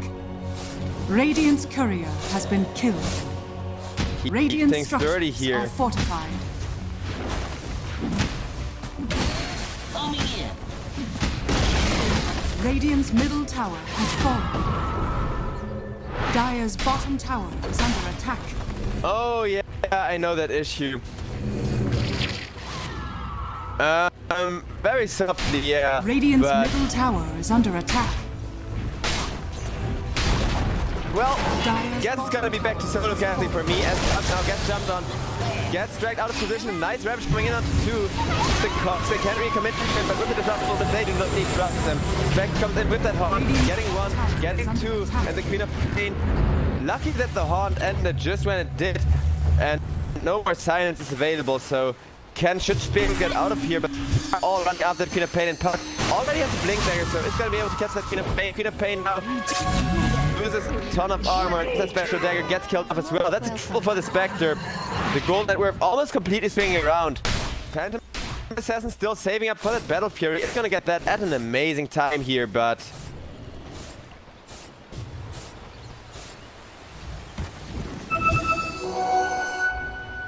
all together, we are back to just a very quiet game. After that Taunt down for 2 minutes, a good chunk of gold swinging in favor of Team Black as they now have a 1k gold advantage just from securing all of the bounty runes. But this is exactly the start they want. And I am rooting for Execration here because, well, the more games the better. This is a best of 5 and I do not want our grand finals to end in a 3-0 here. Despite these games being insanely close, despite anyone being able to pull ahead at a moment's notice, especially with that Battle Fury coming out.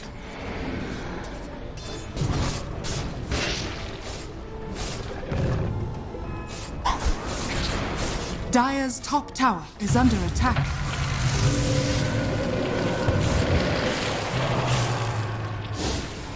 Grimstroke. Getting caught, getting killed off by the Spectre there as well. That pure damage really coming into play. And if this Manta style timing is good enough, like I said, Spectre can just kill off the Phantom Assassin instantly with a ton of pure damage, with a ton of just leaving Radiant's bottom people. tower has fallen. Dire's top tower is under attack.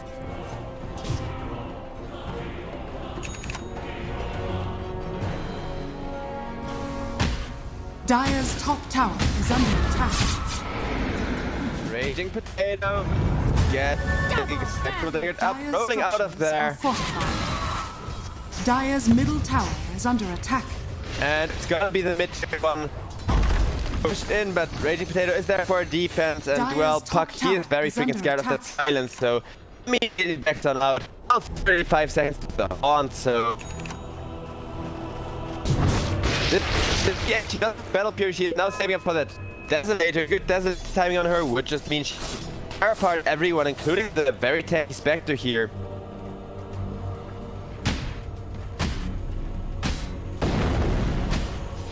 Dire are scanning.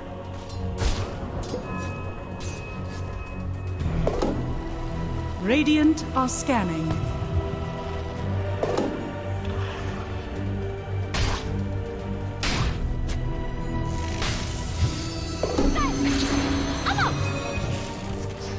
Dire's top tower is Yeah, he under finds attack. himself a wolf just as this tier 2 tower. And this is gonna be a very fast push with all those keeps with that wolf power up. Just look at how these guys are hitting it. Dire's top tower has fallen. That's a very easy push. This Chen actually having a lot of impact throughout this mid game still. Spectre got her Manta Style coming in and found available for the next team fight where Disrupt Ultimate is gonna land. Or like a huge Dream Coil. Could just mean the Spectre is gonna get pretty much re-killed. This is all about can Phantom Assassin get that stated before. Team Execration far behind. With this Roach now getting contested, it's gonna be a hard one. But that is what you want to do with the Spectre. You want to put that pure death into the target, whichever target it might be. And they do throw out a flare, but they see how quickly this Roach is gonna drop. We're gonna try to contest that as quickly as possible. But that's a puck position for Dream Coil. X-Face, they realize, okay, they can't really go for this. There's the Dream Coil I was talking about, so Spectre, under stall 5 seconds means that the Phantom Assassin did get at least a little while of living and creating space, but that's gonna be her Desolate time later on. Only a 40-second respawn for the time being on the Phantom Assassin, so it's not that huge just yet.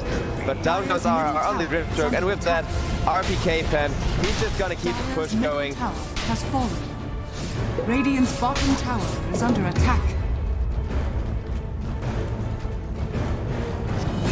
Dire's middle tower is under attack.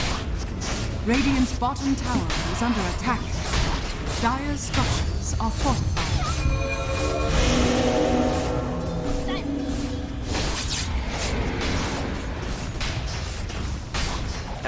It looks like the Dire's middle tower tier 2 is under tower is attack. gonna get pushed down by the Spectre. Dire's middle tower has fallen.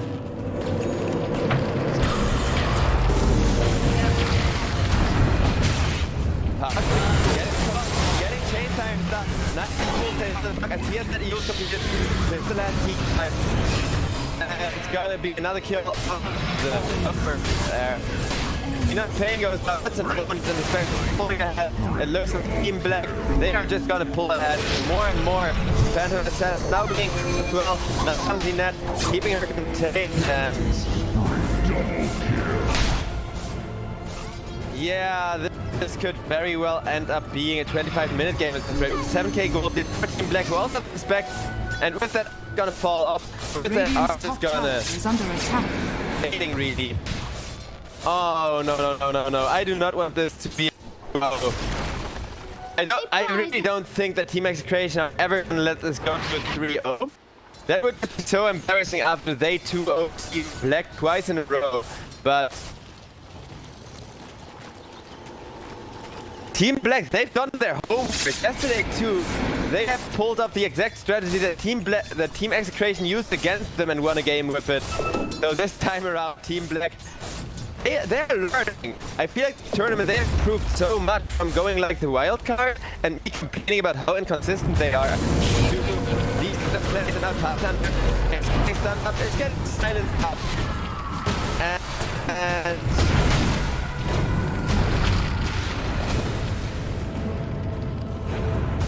yeah? I sleep with the fishes. Oh, that would have been sad. They are doing it well here. Titan is gonna go down, ending that dead. But Spectre is gonna keep it pushed going. Does have a Diffu Blade now, really to scale on that power she has Dire's for herself bottom right tower now. is under attack. Yeah, and this Chen, he is so freaking bad. He got that holy locket as well.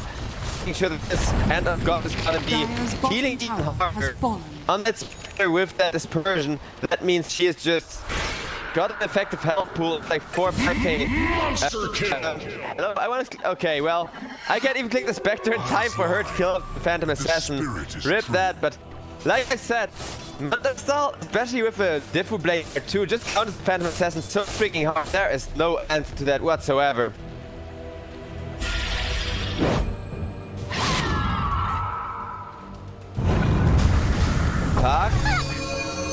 attempted it, but the roll not gonna connect.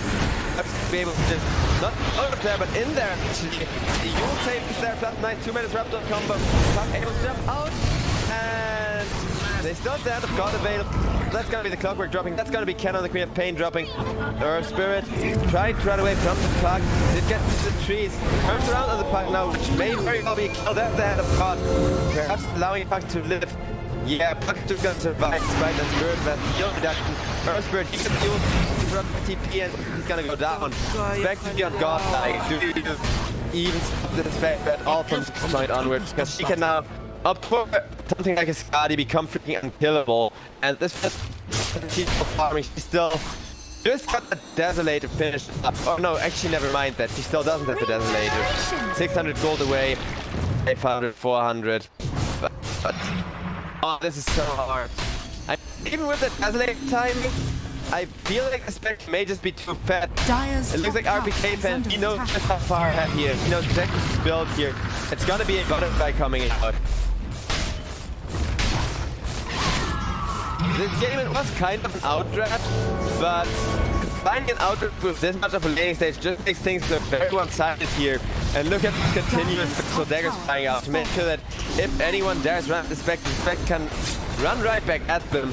That is gonna be late of Belly Rex, but not before the Clockwork almost goes on down, and that will be him dying as the Void Spirit, the Earth Spirit does not want to that, does not want to commit to that. That's the first day of Belly Rex to the draft, the 11 Spectre, I mean.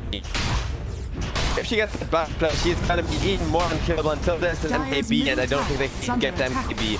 With the Chen, they can now just keep pushing, showing the Chen actually up until like the very late stages of this game is a hugely relevant hero with a ton of valuable auras for his team. Just amplifying this push. That's gonna be the next lane of Rax. Phantom Assassin, she can't even split push because she knows. Oh, that is gonna be. Agon is getting denied there. So Puck not saying that Agon is going with the Phantom Assassin, sniping an easy curry there.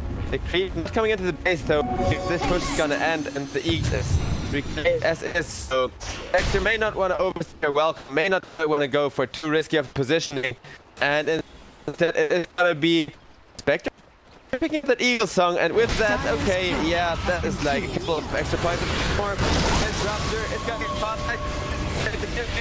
Still, give it up there actually by accident. Now it shoots Disruptor ultimate. It's got the clock. Disruptor dives that one. We went here to go to another opponent. Halos' damage was huge, and Predator was so. He tried to go for that BKB instead of the Desolator, and neither of those items was big enough against the Spectre. Worthy Dire's bottom tower is under attack. They're creeps out of the mid lane. They aren't quite going to secure creeps. I don't. Okay, maybe Puck's actually just taking care of that. Sure, the better protection remains found, and on the top a huge creep wave pushing in as well, which means altogether it's just gonna be Magnus, and I feel that GG 16k gold lead. Execration, they are not gonna call it anytime soon. Do not want to get by the team they 2-0 beforehand. But oh, would you look at that? Enough pain can continuously dagger up, teleport out, but there's the Green Coil silence, and Puck just jumps in, securing that kill. No fear, no regrets. 17k gold lead. Spectre also got the butterfly now completed. Made K-Fan completely unkillable and able to solo carry this game without much worries of going down, without much worries of going too greedy. This Spectre for 220 damage at the 26-minute mark.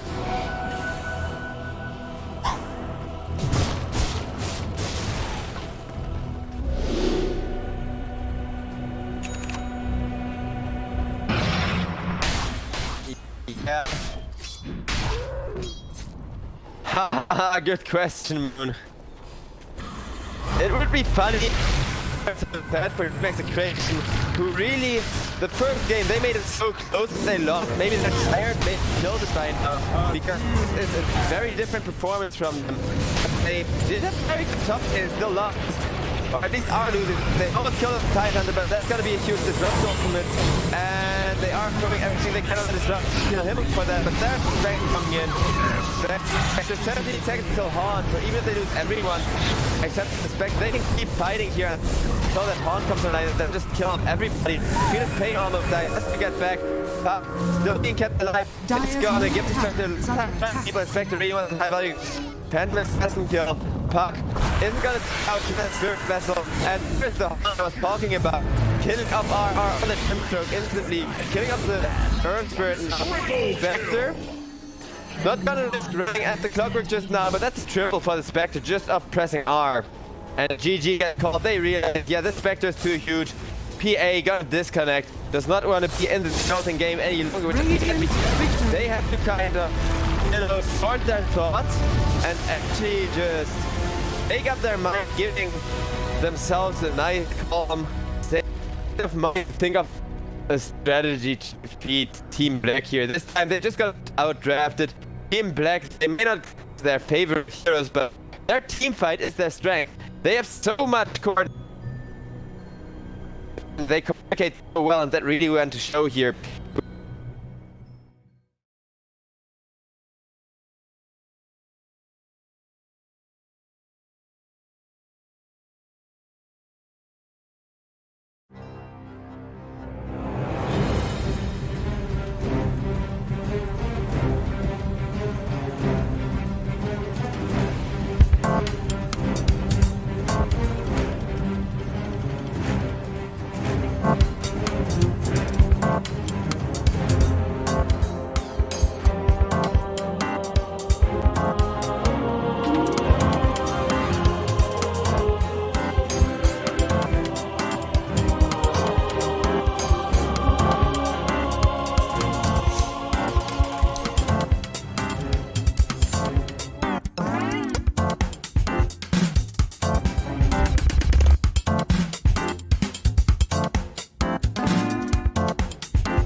remaining.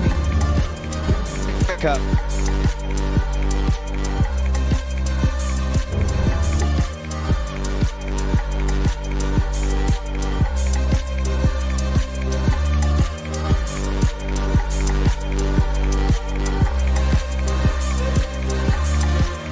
Hard mode still.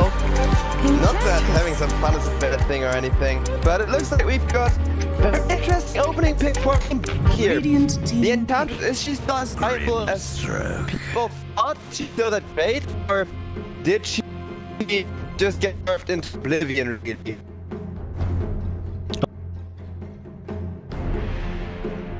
Dire team ban.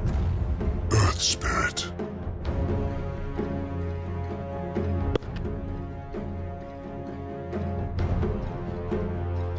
Earth Spirit Enter is already an insane synergy, and Peters plus then kicking somebody away means that Peters will do so much damage. Could just lay those two together. If it is a core Enchantress, like dual offlane, I feel like those two heroes are just really strong, especially with like the roll into an enchant. You can just run people down really well with those two. And Team Black, they also have the option to make it an Earth Spirit core, but you were saying.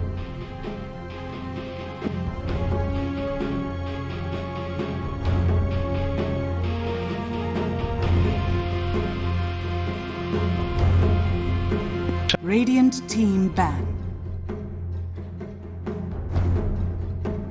Dire team ban. Morph going to get banned out, but so you're again. So you're certain this is gonna be a position 5 edge. She can't be at position 3 anymore because I do know she can't be safe lane carry or whatever reliably.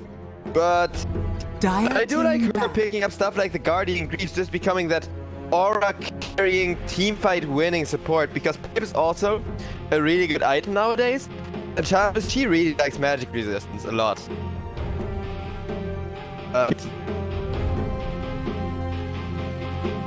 10 seconds remaining. 5 seconds remaining. Radiant team ban. Oh! Radiant team pick.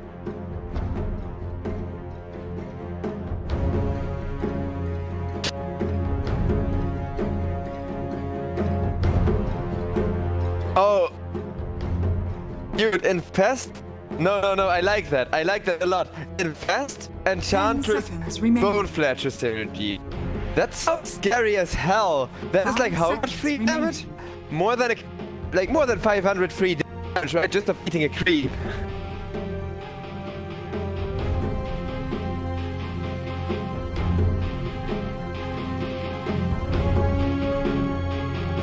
Dire team pick. Sven stands ready.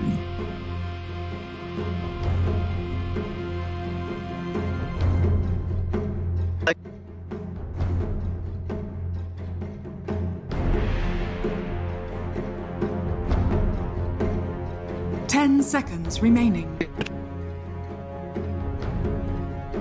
5 seconds remaining.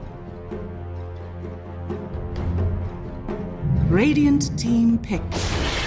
Venomancer. Well, you say no special meaning, but let's see, it doesn't even have to be a bone, there's a bunch of synergies with it. But yeah, maybe it's just to make sure they can secure the Sven a really good lane, because Sven, he usually kind of falls behind in the lane, unless you creep skip. 5 If you seconds creep skip, Sven is remaining. just gonna put 2 points in the cleave, stand AFK in front of the tower, and every time the creeps come running in, creeps down a creep wave and does that all in any stage. But the thing is, we haven't really talked about Execration's draft, and that's the reason why I would think a Bone Arch just pretty much mean Execration have to call GG here, which I really do not want to see it. I want a game number 5 out of this. Give me all of the Dota in the Dire world. team pick. This would be so anticlimactic. Legion Commander. 5-0, but it's gonna be a Legion Commander.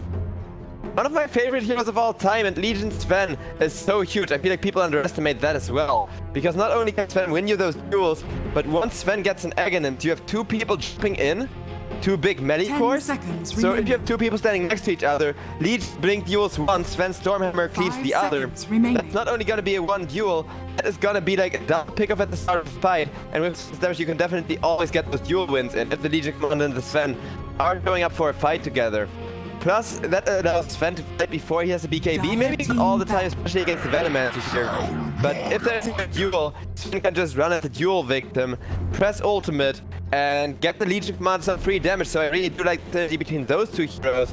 I also kind of like Legion Commander plus Encha, since if this is indeed the, like, 10 position seconds 5 remaining. Encha, it's gonna be a while till they actually get to make Radiant plays team together. ban. But once Enchantress has level 4 and Peters, with that duel, it's just always gonna be a free kill. But what do you think about this troll? Because all of a sudden I do feel like Execration actually had fair shot at Dire this. team They were ban. looking a bit poor and a bit, you know, outdrafted Radiant here. team ban. This way I think it could actually just be huge.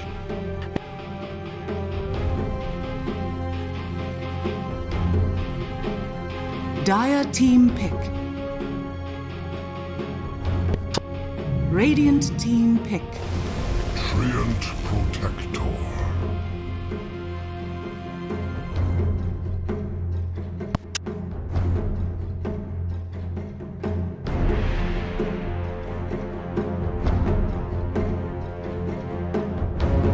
Ten seconds remaining. 5 seconds remaining.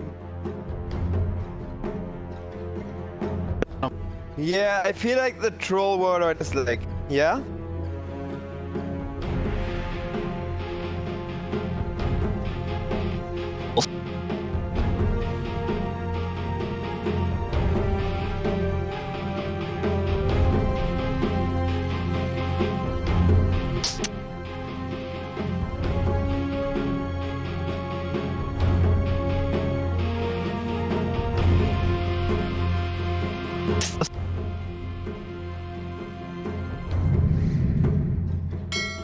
Admiral You may now select your heroes.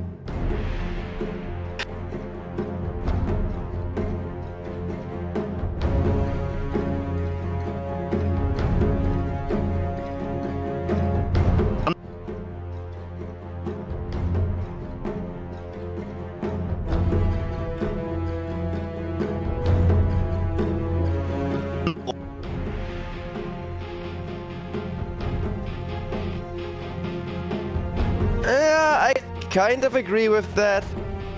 I don't want to see the 3-0 here, but with this draft, it's looking really hard for Execration. It's really gonna depend on the troll pulling ahead, but guess what? It is gonna be a core mid lane Tiny. So Tiny also one of those heroes who, if he gets a lead, of course, can just run around one-shotting people. But I feel like if you get that ability to one-shot people, not only is finding dual victories gonna be insanely hard, but they can also just find that avalanche toss initiation on a Sven. If they follow that up with like a troll, Just the troll hitting the Sven from ranged first while he's getting avalanche tossed and then running at him. Sven could very well still be locked down. It's gonna be hard to find an initiation on a Sven with a Legion commander behind him, like you said, but Team Execration with a good initiation, they can definitely win those fights. And once troll comes ahead, just like 2-3k ahead of the Sven, I feel like he's always just gonna tear the Sven a new one. And they really do just need to get that troll ahead of everybody, kind of play him like an anti-mage, where they play for like the old school anti-mage before people figured out you need to go aggressive with the anti-mage, where they just kind of, you know, put him on the top of net worth by a huge lead, make his gold net worth graph look like he's an alchemist or something.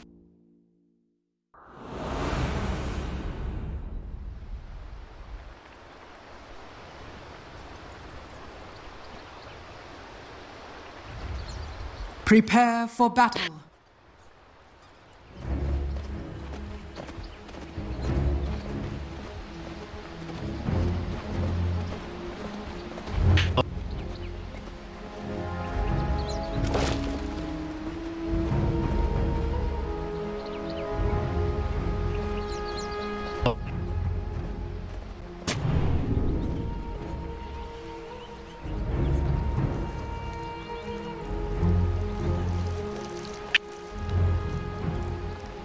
Do you think it's gonna be a right-click Venom or more of that like spell damage Venom? Because you do realize it has a 100% win rate in this tournament with 2 games being taken by... One was a Maelstrom Venom and the other one was like Pike into MKB, I think, or something along those lines.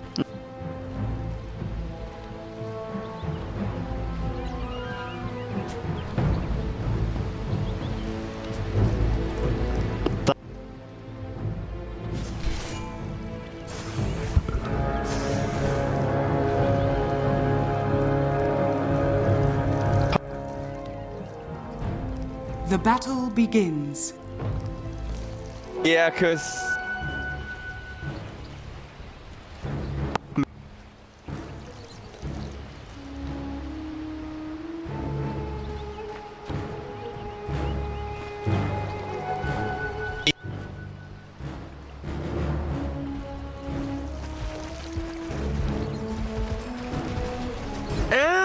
I do agree with that, especially the Shiva seems really good, but one thing I feel like they need is MKBs, because look at the armor on all 3 of the cores for Black. That's like 3 tanks, a Legion Commander, a Sven, and a Kunkka.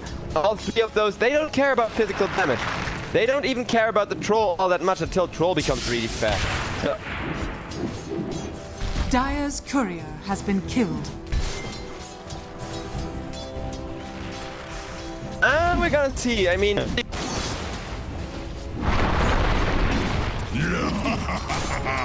The Kunkka tiny lane is always gonna go in. Kunkka's tiny. Look at his base armor. Even with that ring of protection he picked up, knowing full well he's gonna lane against Kunkka, which is a very hard lane. It's still not helping him all that much. Boop, tight bringer to the face. It just deals so much damage for free. And from level 6, Tiny can really hold the lane against Kunkka, but once you reach level 6, the Kunkka can already just walk to the side lane and hit the ship. So I feel like this matchup is really poor for the side of Execration. I could have seen the Venom Man to mid lane against Kunkka actually. And like off lane, and like the off lane core Tiny. Protector. It is double melee, but losing the mid lane this hard also seems really bad. But Tiny does have kill potential, so if Kunkka gets a little bit too confident with too little health in this lane, he could still very well go down. It's just that in terms of fastness and regen expanded, Tiny is gonna fall behind. And Legion Commander got killed up there on the top lane. Ving Troll, exactly the first blood they need. Execration, land they pulled. Oh, and going down on the bottom lane now. Sven as well.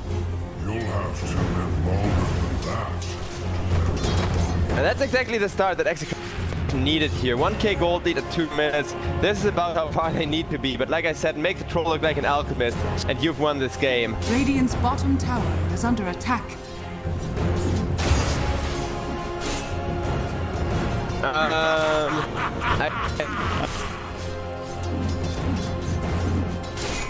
Dire's top tower is under attack. Execration, they're able to just push the aggression, make sure their enemies don't get to have any fun, don't get to get anything done here. This could be huge. Legion Commander, meanwhile, going for a creep skip on like a double creep wave.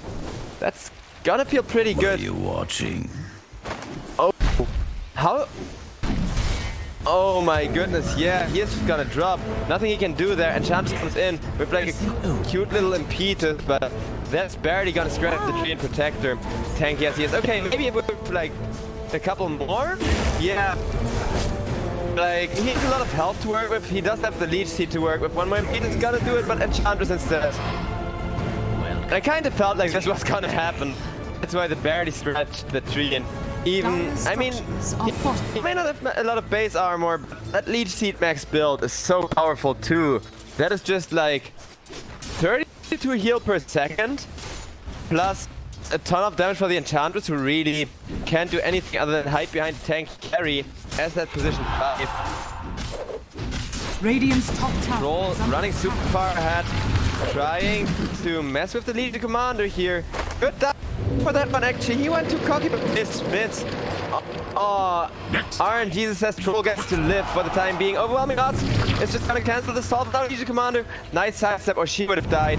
It's still running after the Troll, but blocks the Earth Spirit, and that means Legion Commander now in a bit of trouble. Gets Purge on herself, get rid of the slow, and they do need to kill off payloads here. One hit is gonna do it, maybe two. Okay, they do get him in the end, but that miss there was so lucky. It's just pseudo random as well nowadays, right? Oh man, then they really got screwed over. Raging Torpedo, the Venom Man's died on the bottom lane, and it looks like Black all of a sudden stabilizing. With the failed gank from the Tree Protector on the middle lane, giving Sven the space he needs to finally... They spotted him out already, the Tree Protector, and I feel like Kunkka just got this. He's got 2 braces for crying out loud. Okay, maybe, with this wraparound from BTZ and the creeps pushing in. Kunkka though, nice positioning.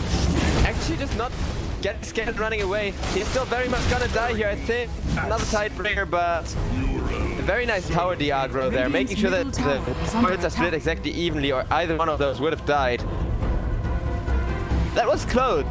Kunkka played that really well, but not well enough really. What sort of prize is this?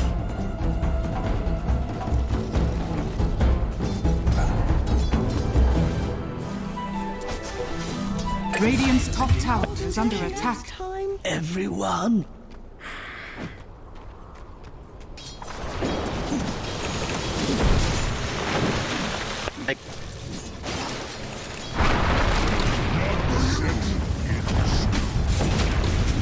Yeah, Tiny is getting gone on. I was just waiting to open my mouth about that. With the X marks, he's just gonna die. Maybe not quite. One more hit is gonna do it, but Tiny is bottling up, and that means Kunkka now took a lot of tower shots, gets ran at instead. The torrent on the mark on the Grimster though means that he just gets to walk away. Could have been a lot worse. Encha comes on in, looking for a kill on the Tiny still. One more Impetus is gonna do it. Okay, not even needed with Earth Spirit, going for that kick. Earth Spirit died for that by not trusting the Enchantress to finish off that kill. But still, excellent communication, keeping them in this game right now. But looking at the gold net worth, Venno is still top of net worth, followed closely by the Triple Warlord, so both of the cores, other than the mid lane, are farming it. Two lanes for one lane, being one here. But the Sven already starting to get a good chunk of gold going by just starting to contest that jungle. He went for the Great Cleave build as well. Despite no creeps being skipped, he just realizes his lane is way too hard. I don't think he can get solo killed by the tree, but that's still enough damage to really annoy him.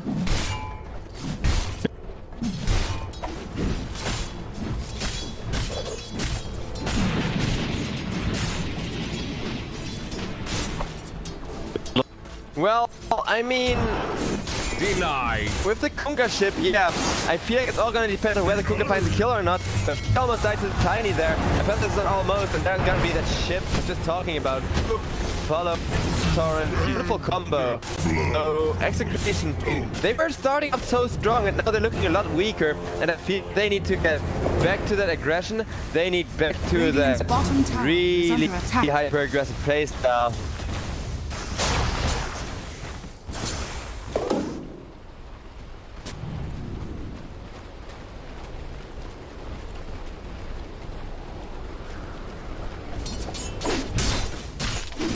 Radiant's bottom tower is under attack.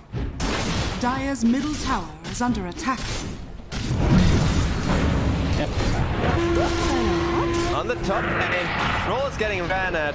He's gonna probably ultimate to save his life and even get a return call on the Legion Commander.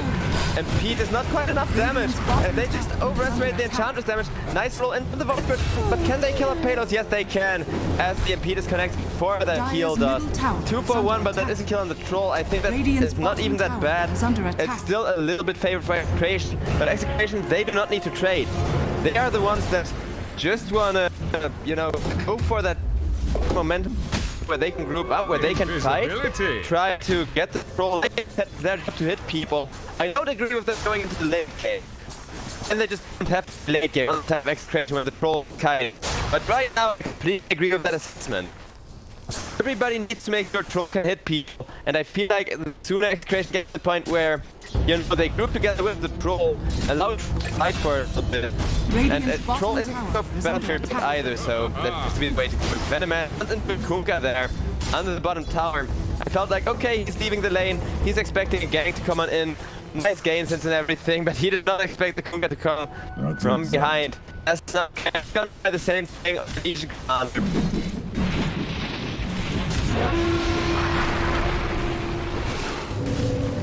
That's the better scene.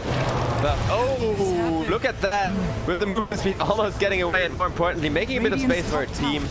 But yeah, this is Execration grouping up and now using the Troll Warlord to push.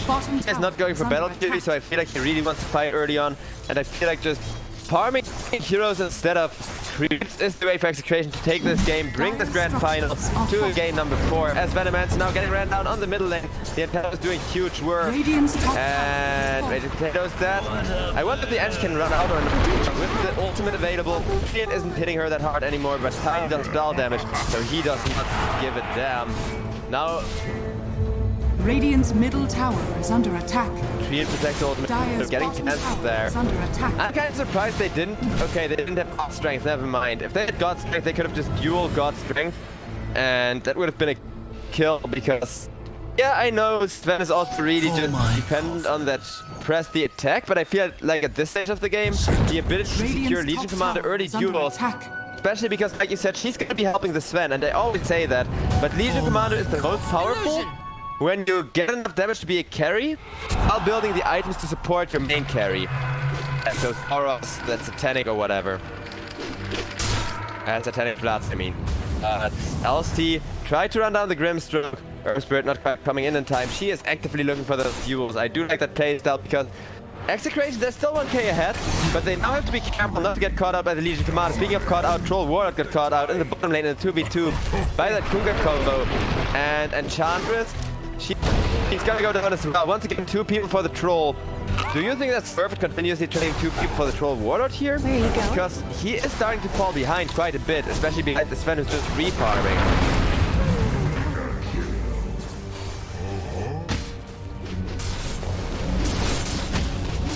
Yeah. Radiant's bottom tower is under attack. Radiant structures are fortified. Dire's top tower is under attack. I want to see. Okay, Venomancer, he went for a force step. Let's see if you're on point with that. I'd also like to see him go Spirit Vessel into then just like a Value Javelin or something, some kind of magical damage, because he just doesn't have the damage to do anything built into his toolkit. Legion Commander went down against the Troll as Venomancer got killed off on the bottom lane. I just got to double check to see if it wasn't a dual victory, but nope. Since, you know, that's also a thing that can happen. Against the Troll Warlord, LC can just get really memed up by Troll Warlord. Even if you take a duel against like 100 or 200 health Troll, if he sees the cast and presses ult, you can never be sure you win that duel. Unless you have an axe, but that's it. Troll getting rolled at. The roll is gonna be up the mark, and Chantis comes in, and Legion Commander comes in, and they want this Troll Warlord, and are gonna get him. Duel, oh no! I just jinxed it. This is the Caster's curse in action. No duel victory, thankfully, for the Troll, or else it would have been even more devastating. In comes the Kunkka combo, but no X marks. Oh, did he? Yeah, did X marks the Troll actually. I just couldn't see it ship and every other animation going on in that fight. Dude, what a game. But this is the 3 people for Troll Warlord. This is why I said you should never duel the Troll Unless you have a blink or like the troll is already disabled somehow. With the Void Spirit, you can Earth Spirit, I mean, you can just silence him and then go for the duel. But that was so dangerous, man. Just imagine Dire's Troll top Warlord tower is finding under attack. even 10 duel damage. Because yeah, it's not a lot of duel damage, but with his attack speed, it's still gonna translate into a lot of damage over time, like damage per second. Treant going for a big ultimate, but Dire's top tower only is going to under prolong attack. the inevitable here. The devil Oh, and that tree was worth like 400 something gold going around for the Kunkka. I was going for an Orchid after Dire's Shadow top Blade already tower is completed. What under do you make of attack. that Kunkka build?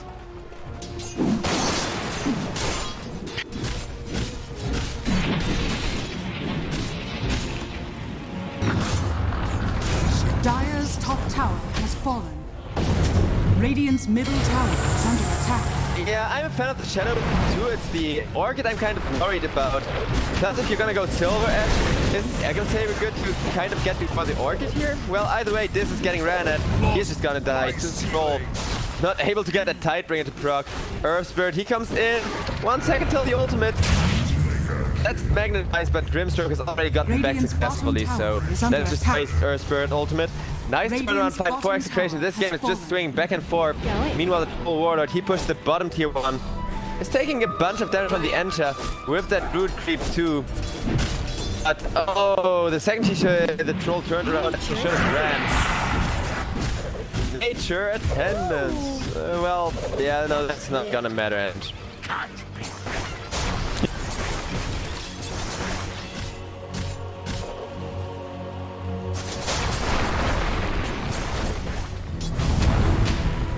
Dire's top tower is under attack.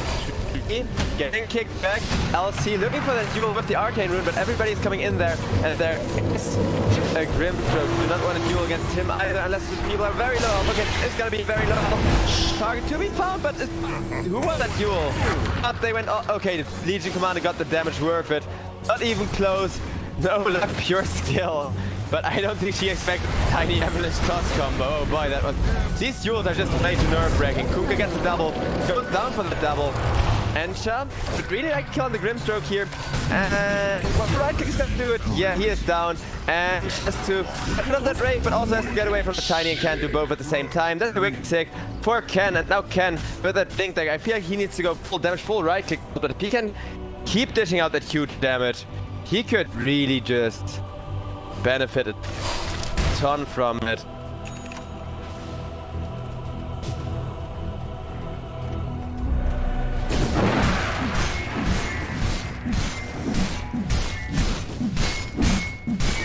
What a game, man. Dire's He's just middle hoping tower that is it's not under gonna attack. be a 3-0 happening here.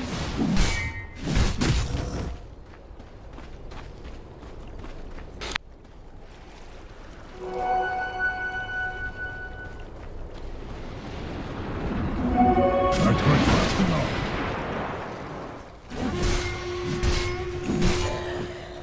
Not the pleasant, fun kind of surprise, I'm afraid.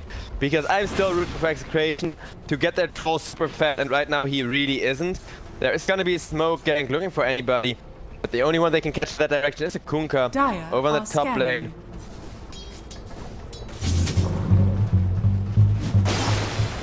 Kunkka, he thinks the gang is gonna come from the front. He's gonna mark himself up, torrent creep wave down, and little does he realize that is just 4 people running at him from all sides. The Dire's Shadow Blade middle not going to help him tower has escape.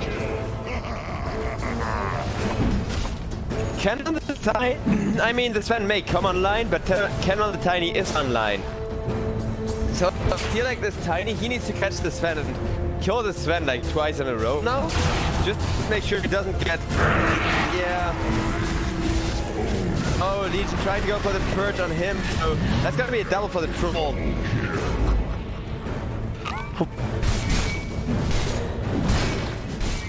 This draft could actually work out for Execution. They now want to go for the road, which with the Troll Warlord is going to be insanely easy to do. I mean, respawns are short. There's going to be a Kunkka combo in 10, 9, 8 seconds. Dire's bottom tower is under attack. BKB plus Aghanims, honestly. no other way around it. You need that Aghanim as well, because with the BKB Troll Warlord, he will have a Skull Basher by that time. I mean, you need me for saying Skull Basher is great on agility carries always when you're up against something like Sven. But on the Troll, I think we can agree it's really fucking strong. So I feel like Sven, he needs that Aghanim. He needs to be able to jump on the Troll and stun him up before the Troll stuns the Sven the other way around. And that's gonna be the Sven dying on the top lane with not strength 2, not able to defend himself. The rest of the team still won't fight. This draft does have a ton of damage potential. It's great for playing 4 protecting on Dota, and the Legion Commander really needs herself some more duels. 2v1 here. That's gonna be another duel win. Then able to teleport out of there. Are fortified. Radiant's middle tower is under attack.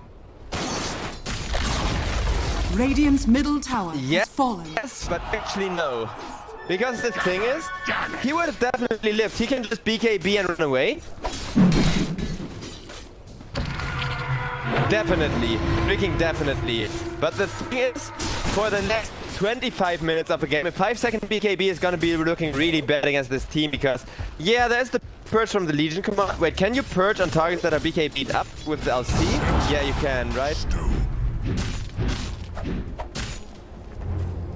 But still, with a 5-second BKB, the Sven needs to always have the Legion command babysitting him. She can't even press duel then, because LC is gonna be that important with the purge. Healing power.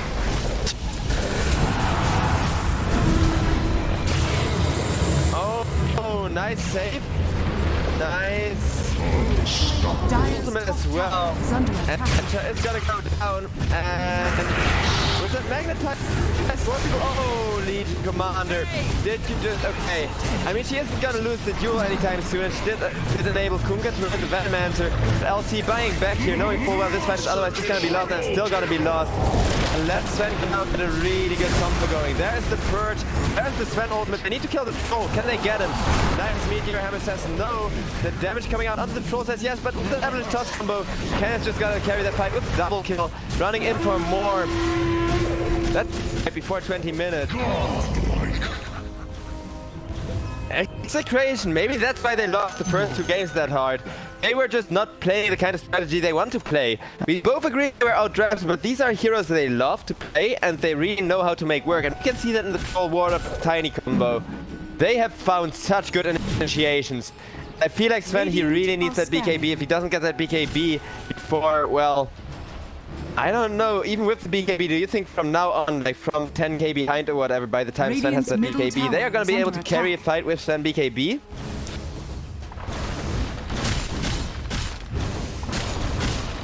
Radiant's bottom tower is under attack.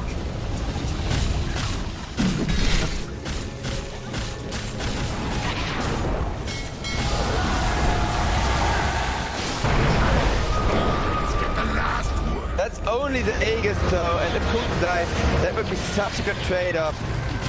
Yeah, Rum buff, not quite enough I don't think. Grimstroke ultimate coming in as well. There is the Magnetize for the people. They need to get him with the magical damage. He has no BKB. Legion comes in. She wants to duel before he has that ultimate available, and that's not gonna work. On the contrary, Troll life getting back to full, going for a triple kill, almost getting the ultra there while Sven is still farming.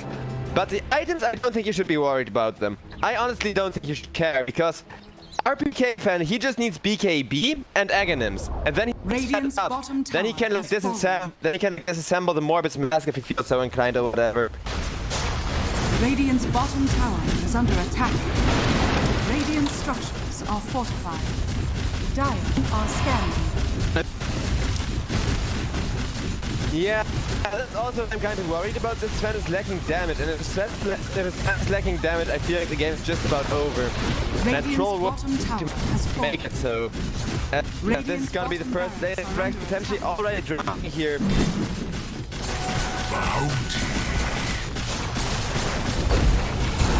Radiant's bottom barracks has fallen. Dire's top tower is under attack.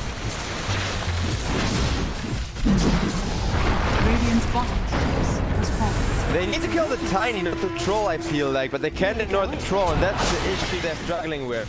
Because Tiny is the one always saving the Troll when he gets like gone, when Legion Commander is in position for a duel to hit his ultimate.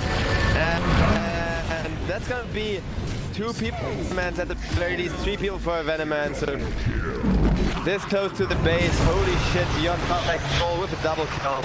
That was BKB getting used there super efficiently too, and triple kill for the troll. End to pain, unfortunately.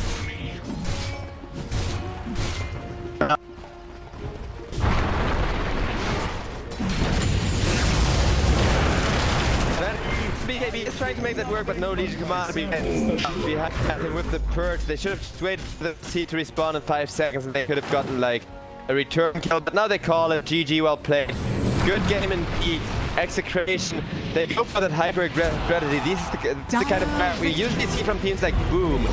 And I usually say the stronger a team is strategic, and the better a team is at teamwork, setting up good initiations, that kind of thing, the more you disrupt that team by just going for a draft like this, where they go, okay, Legion jumps in, goes for the duel on the troll, then the Tiger ultimate, then the magnetize, you know.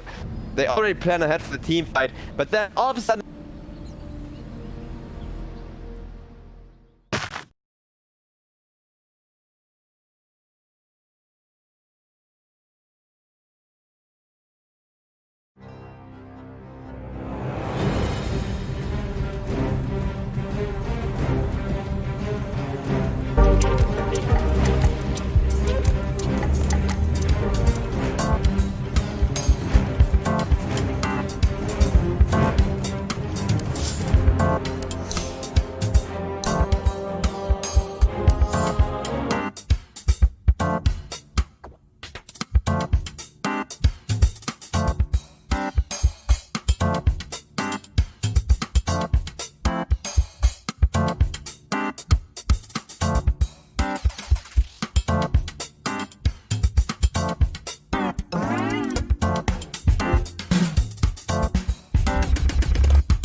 Radiant team ban.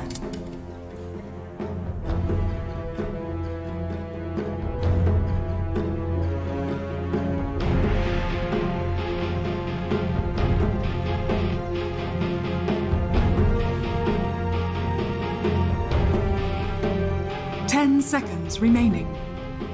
Dire team pick.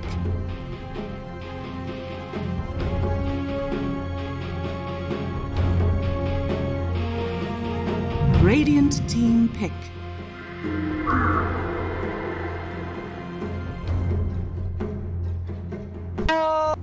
Alright, ladies and gentlemen, and with that, hello and welcome once again to the MoonStudio Asia League.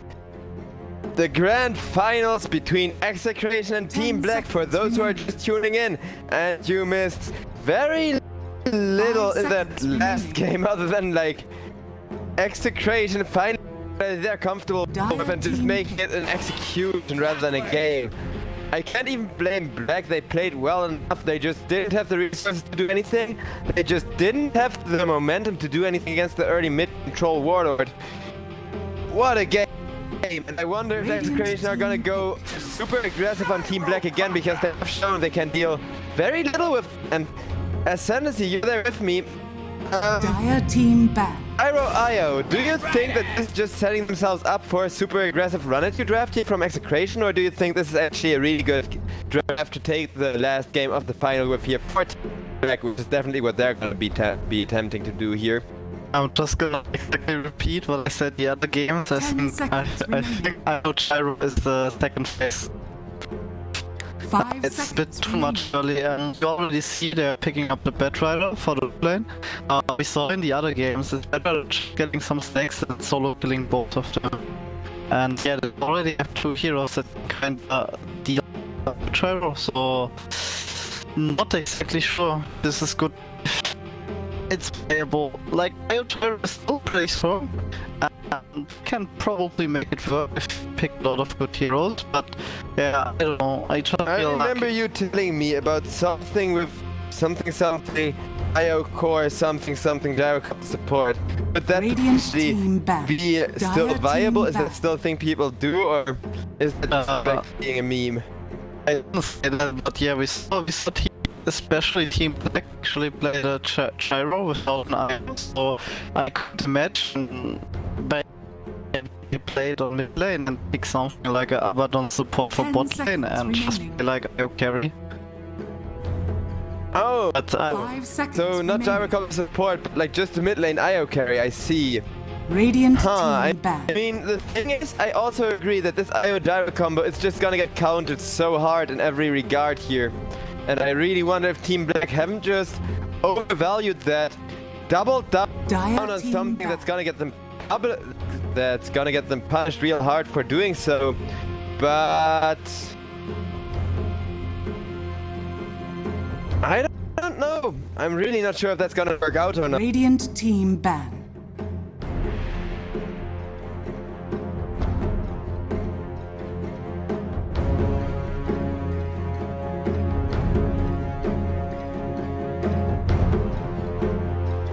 Spectre, Slark, Morph. What do you think of those bans? More importantly, what do you think of the absence of that Terrorblade ban? Radiant team pick. I mean, Team Black are probably not picking Terrorblade anymore. No, I mean for Team Execration here. Yeah, and Radiant team Terrorblade against Gyro is probably not even that good. Like, you have a lot of burst and nuke damage on Gyro, and you can probably handle him in the late game if you farm a lot. Like, IO Gyro maps are like high tempo, high pickoff and stuff, but yeah, that's the one. This is like, this feels like we nearly had the exact same stuff already happening, and the Battle Void team destroyed the IO Gyro team. I'm not even sure about Fin doesn't seem to be set up heavy enough to set up for those relocates and stuff.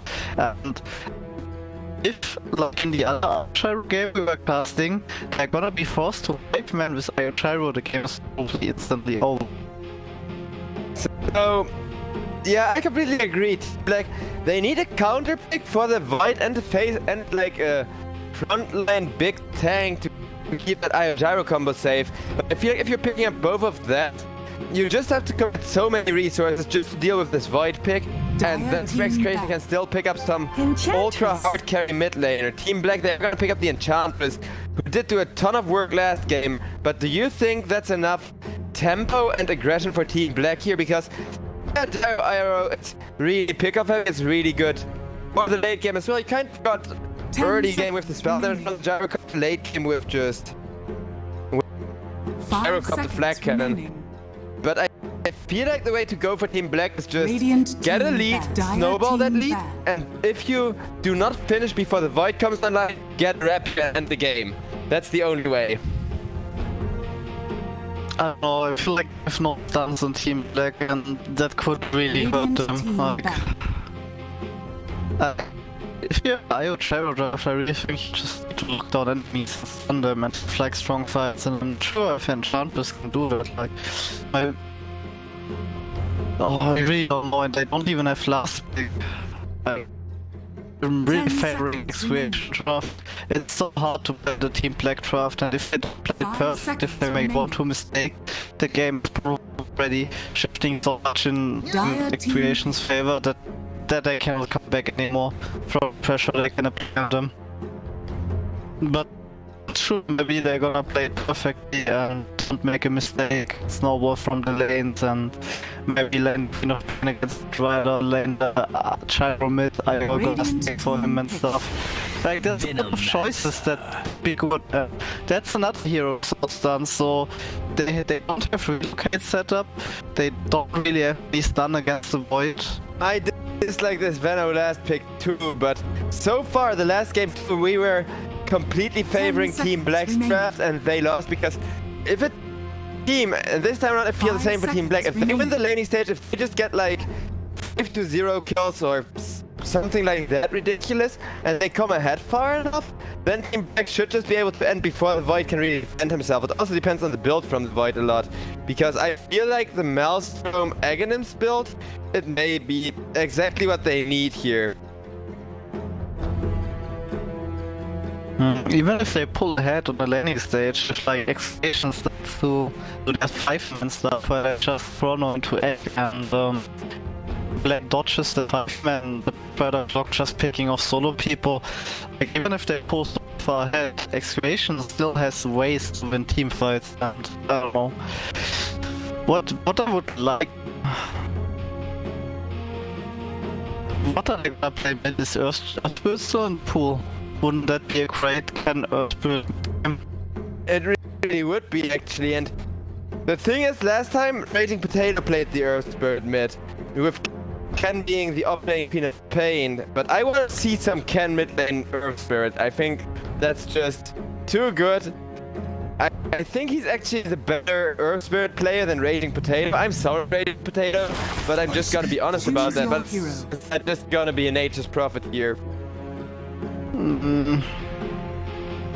I don't know. Actually, I don't feel nature's prophet as well.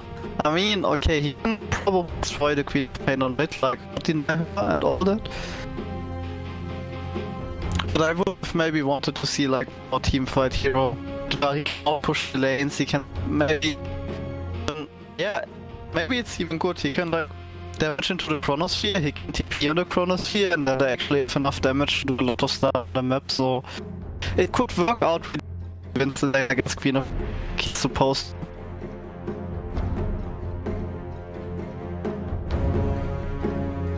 Yeah, I just think this game is gonna be decided by the first 10 minutes.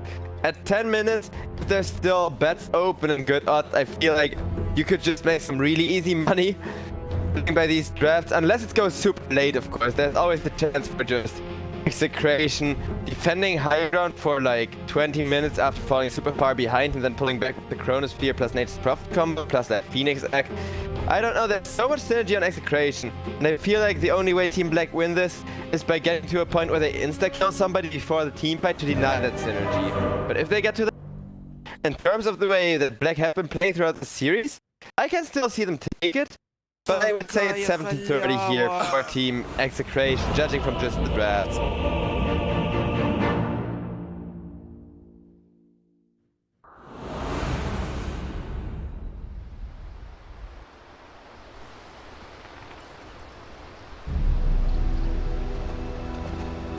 Prepare for battle.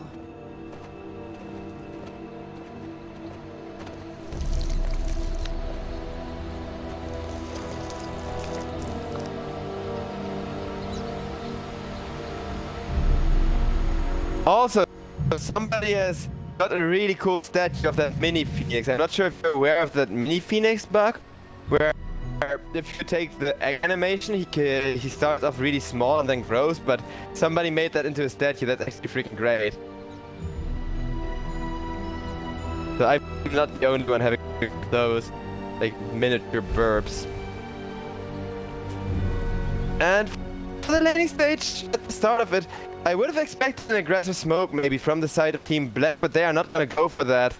You can definitely just smoke up and try for a first blood with rocket rush, right? I don't know. Like bad shadow clock, so strong and so tanky, and when you get the sticky up on deck, this can go so wrong. Even the IO can't go that far. Like he can pat back to the arrow, but if he gets unlucky and fucks up the timing, he's gonna cancel from the battery assault and might even die there.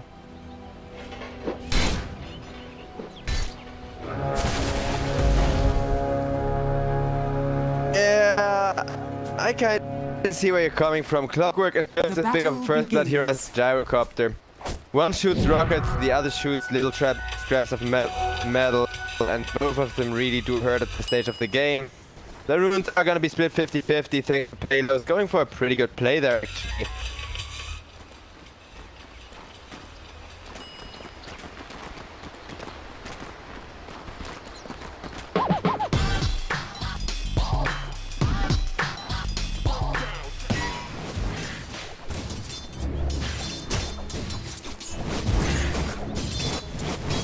But for the time being, what do you think of Can Nature's Prophet mid against Queen of Pain, by the way? How is this matchup gonna go? I feel like it's kind of Queen of Pain favored? No, it should be totally Nature's Prophet favored. So just deny all the creeps, we have a lot more damage than the Queen of Pain. And she can't really abuse that, she does like heroes and stuff like that. It's really good for the Nature's Prophet. But it depends how good at macroing and love hitting. Well, so far it looks like Ken is really pulling ahead actually, just as you say that too. So that may be the caster scores coming into effect. We also need to be careful not to feel this Queen of Pain is already understanding, alright, otherwise it's not gonna be useful. Yeah. So you need to be careful when she has like a 3 screen, you don't need the trance, and then you're fine. Another thing the Queen of Pain can do to kind of hold the lane, where I actually thought it was still Queen of Pain favored, is where you just get here 4 creeps low health, and then set up for that Scream of Pain multi-lasted, you know? Yeah. I feel like that gives you... I mean, yeah, he has a lot of damage, he has a lot of harass, but that's kind of why Nature's Prophet is being played in the mid lane in the first place, and I feel like very few heroes have the ability to last it against him still, like the Queen of Pain can with that Scream, but he is still pulling ahead, he is still just making use of the fact that he doesn't have to spend mana every time he wants to contest last, as the Queen of Pain can contest.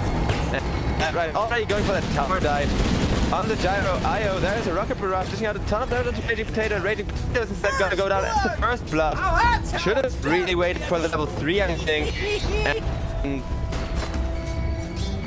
yeah, I mean, Gyrocopter, he may be the best hero against the Bad Rider, but I don't know. If he pulls ahead in terms of levels, if he's just like 1 or 2 levels ahead of the Bad Rider with that rocket barrage build,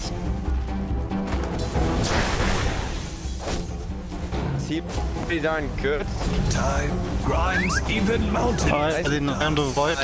Yeah, and he just poops out an egg to celebrate there. I like that Phoenix Acton.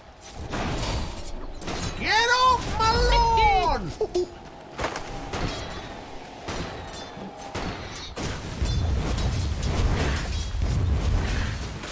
Nature's Prophet, he has only 3 left set, so it looks like he does know how to lane against a hero this strong.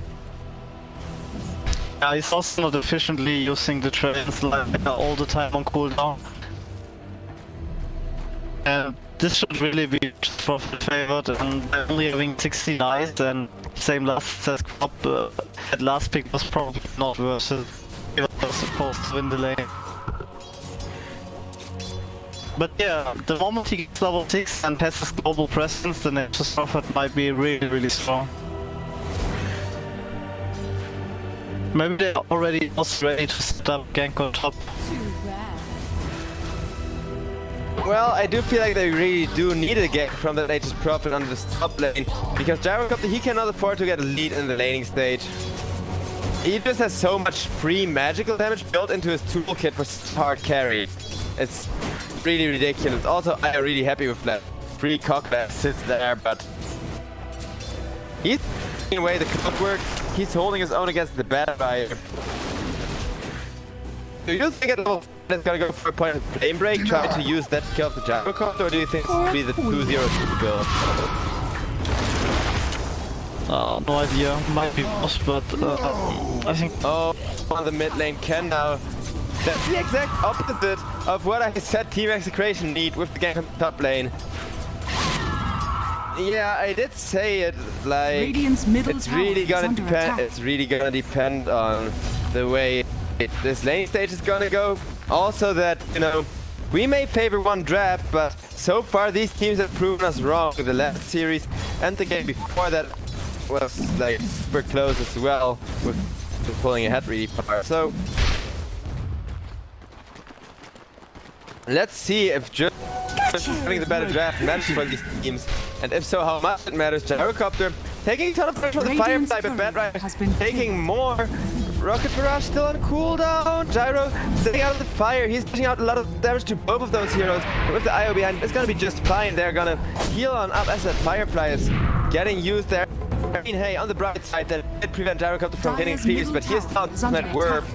And yeah, I can just continue zoning Raging Potato out of the lane. Try to chase this Gyro. If he farms We with have a top lane. top. Quap is CPing top lane. This Oh, the might be a Quap is coming double in. kill. And boop. Down goes that Bad Rider still. So the Queen of Pain is having so much impact right now. It's exactly doing what Nature's was supposed to do, like win the side lanes, just ultimate and TPs. Well, I don't know. Radiant's middle Quap tower is coming is under again. She attack. wants one out here. Yeah, There's this is like sounds already. Oh. Oh boy. She did that one in time because. Do you think because of out or because there was time to cancel it for sure? No, I think that those are Dire's just a middle bit tower nervous. is under I know. attack. Yeah, It's that's silly actually a too. really good point. And I mean, these teams are insanely talented, but the thing is, we're all human in the end, and humans do make dumb mistakes. I make a ton of dumb mistakes for getting to switch over net worth and such, so I can't blame the teams for that happening to them. Oh, nice kill on the IO. Nature's Prophet finally coming in, finally Phoenix is top lane. from bot lane. Radiant's middle tower Okay, I is don't think he's under gonna die attack. with the Void coming in. On the contrary, it's gonna be the Ench dying. Maybe it's gonna be the Ench for the Phoenix traded, actually.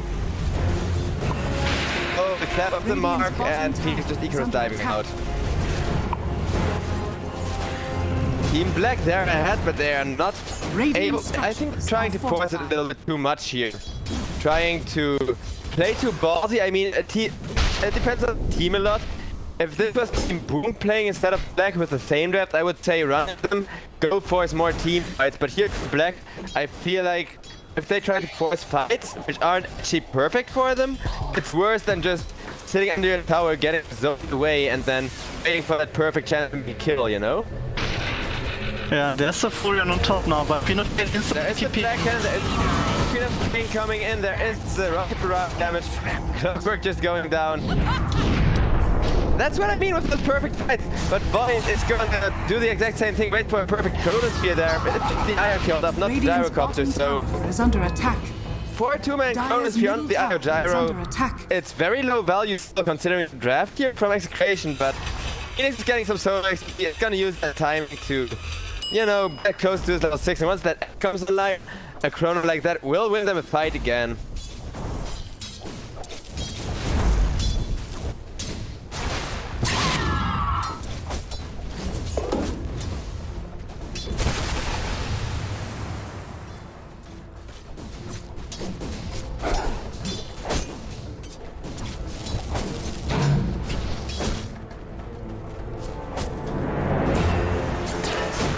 And it looks like there's gonna be a homing missile coming in onto the Clockwork. Play hard on the Venomancer died first, but Clockwork is gonna be a trade for that. And actually the Venomancer is worth a lot more right now, which just goes to show how far that Clockwork has fallen up. I mean, it's too early for kills to be worth that much different. Then again, Ken is sitting on top of net worth, and it's only really the support heroes and the position 3 Bat Rider that have been suffering. Well, the Void a little bit, but this is a Void we're talking about, and he is going for that battlefield. What do you think of that build? Too greedy, or exactly what it needs? Oh, I'm really a Battlefield fan. Usually, I kinda agree with you. I can see why he's building it. Yeah, the end died to the Batman double damage with Firefly, but enough pain, he's online. And yes, he is definitely using his ultimate every time it's off cooldown. That's how you win games with pain. Ultimate is off cooldown, put it into somebody's face. Do it now, as quickly as you can. Dire's structures are fortified.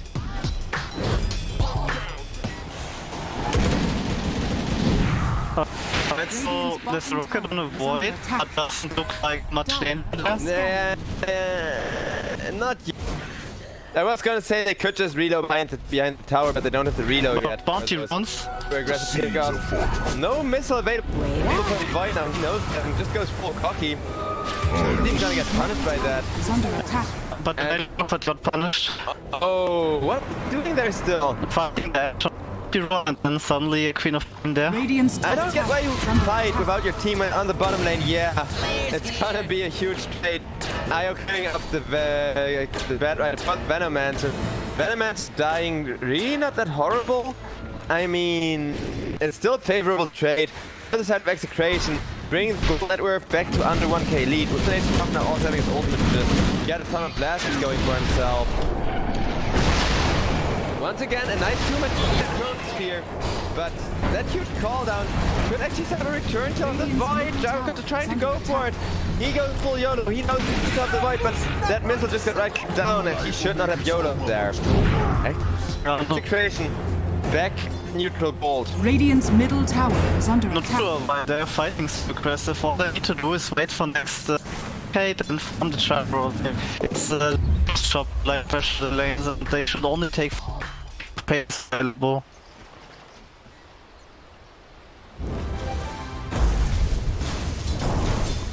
Yeah, Team Black, I feel like they overestimated their lead, like a lot there. Especially with the Gyrocopter, who was on top of net worth, now far from it. Yeah, that was some really good drums timing for him, but just having good drums timing shouldn't let you risk your life like that. Then again, if they've learned that lesson the hard way now, this is still very much anyone's game, and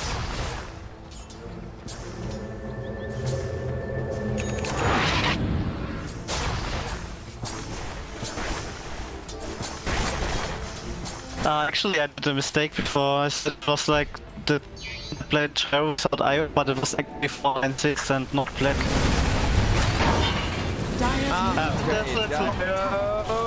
Caught the Phoenix egg. Oh, nice reload out. I was gonna say I don't think they can save Gyro, but they do. At the cost of maybe the Queen of Pain going down. This running for the slide. 4 seconds till Coming back in 2 seconds. Phoenix wants the Queen of Pain. Yeah, they want this fight. Queen of Pain is gonna survive the burner from the Phoenix, and Phoenix may not survive this missile. And the Venomancer in the backlines came on in with a huge amount of damage on the top tower Mage Prophet as well. That's just 2 kills in exchange coming back around. Very nice relocate. Completely saving what otherwise would have been a perfect fight for Execration for the side of Black. You can now just put their Gyro IO into the jungle. Watch Gyro come to just tons and tons and tons of gold.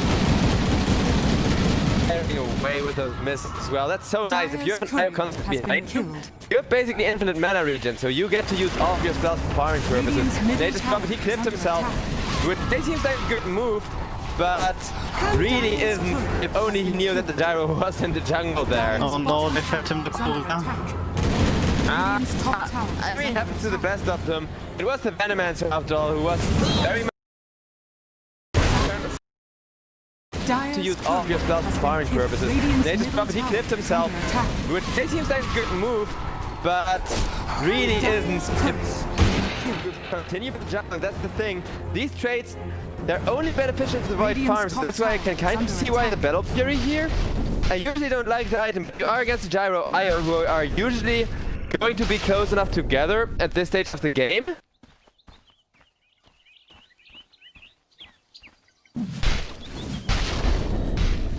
I just think if you go for example just by again percent one damage item, that's kinda similar cost and gives you like the same.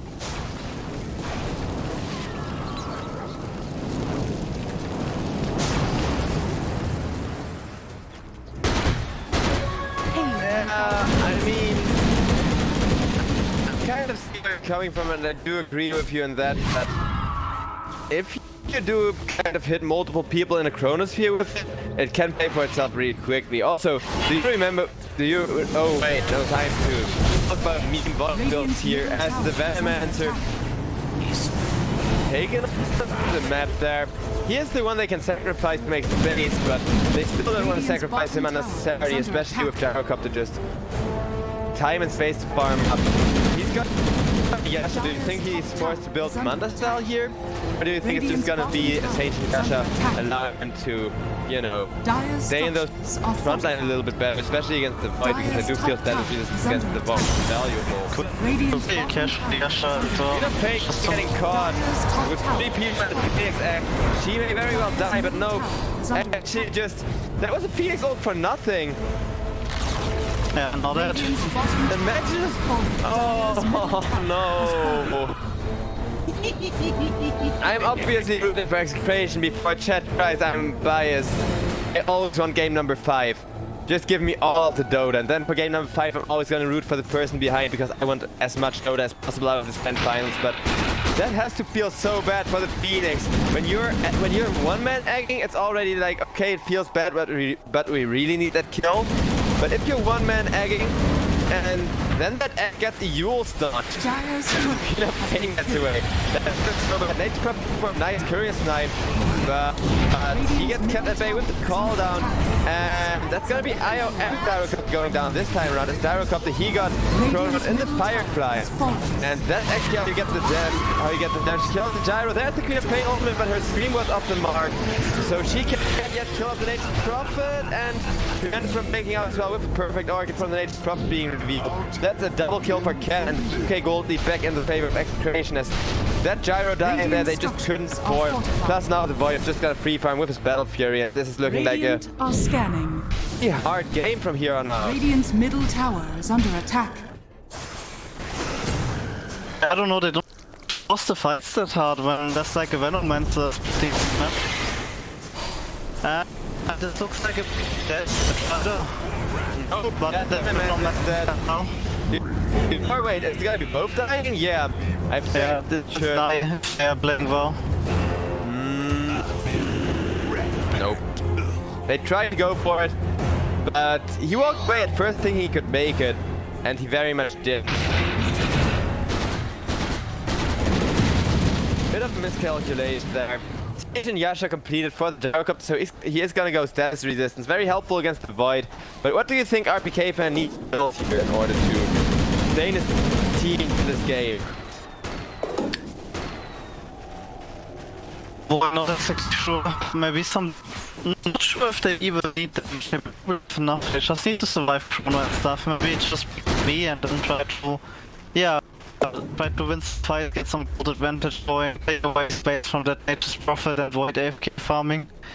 It's also one reason I don't like the Battle Fury Void. If you have Nature's Prophet, you usually already have one hero that farms like half of the map, and then you have Void as well, and then there's very limited space, so you can't have 2 heroes farming the whole map. Yeah, I see where you're coming from actually. I mean, I kind of really like the AoE for the Chronosphere. I don't think just having AoE for the Chronosphere is worth building a Battle Fury when you don't get enough farm. However, this Nature's Prophet, he is holding his ultimate. He is very reluctant on that split push when he sees the Void farm somewhere. Is making sure the position 1 is priority number 1 here. So I don't think the Void cares too much. If anything, it's gonna be the Nature's Prophet. who could kind of fall behind, but he's living on ganks right now. He's just eating heroes for a living. And nom nom nom, those are delicious. I don't know, there's not much happening on the map. I feel like Queen of Pain should probably move somewhere to get some relocate setup with use going. Also, yeah, definitely agreed, because, well, Sonic Wave is on cooldown. I did praise Queen of Pain earlier for always using the thing when it's on cooldown, and this time she isn't really, so...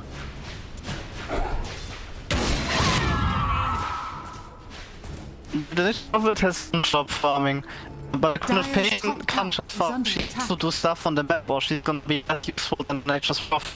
So they're kind of forced to make some moves, or they're just gonna get out farmed.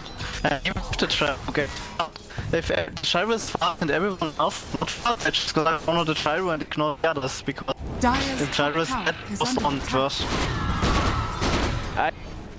Gyro Aghanim's would be huge, but you can't build that from behind right now.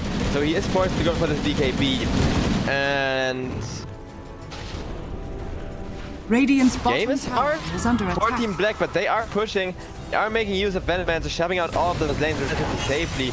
They just need to prevent this Chronos Tree from landing. Oh, and let's go. Means the Chronos Tree may not even be needed. Can they reload the Gyro and reset? Nope. Chrono can't keep through as well. That's a double kill for the fight already. Venomancer going down. The Encha going down. That's a team wipe, own it. That looks like Dire's top tower is under Well, I attack. am happy with that. I'm happy with how one-sided this is looking for black already. Because that's just not fun if you have like 25 minutes have lost the game. They haven't quite lost the game yet. Because I feel like the last fight they didn't show, had they gotten the Gyro Cup out with the Dire's read top time, tower is they could under have won that attack. fight, but Rita was on cooldown, so... Can you look at Ench inventory? What?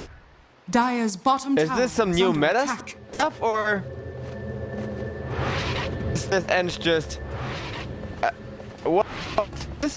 Back in the day, Ench used to stick braces, I remember that. But do you think this is the way to go? Just build 3, 4, 5 drums? I mean, they all do get individual charges, so it's not like wasting the recipe money. But I'm not sure if it's worth getting that many of them, honestly. What do you think of this build as a seasoned tryhard here? I don't know. No comment on that actually. That's fair. When you don't have anything nice to say, don't say anything at all. Io's gonna go down. Nature's Prophet is gonna go down. It's gonna get the Venomancer, I mean. He would only go down. But Gyro Cup is now caught out of position, and he is gonna dive as well. Under attack.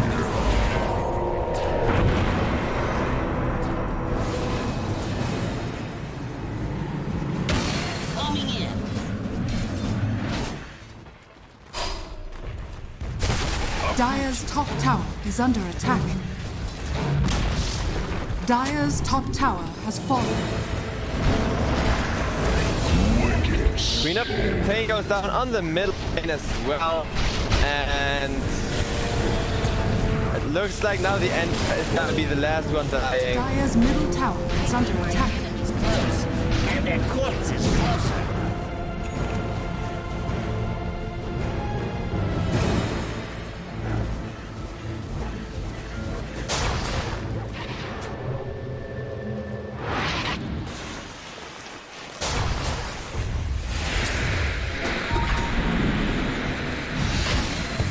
Phoenix getting rocked to the top, but this 30k gold lead, and Team Big, they're trying to force the issue, but that may be the biggest mistake, and there we see Battle Fury Value in action.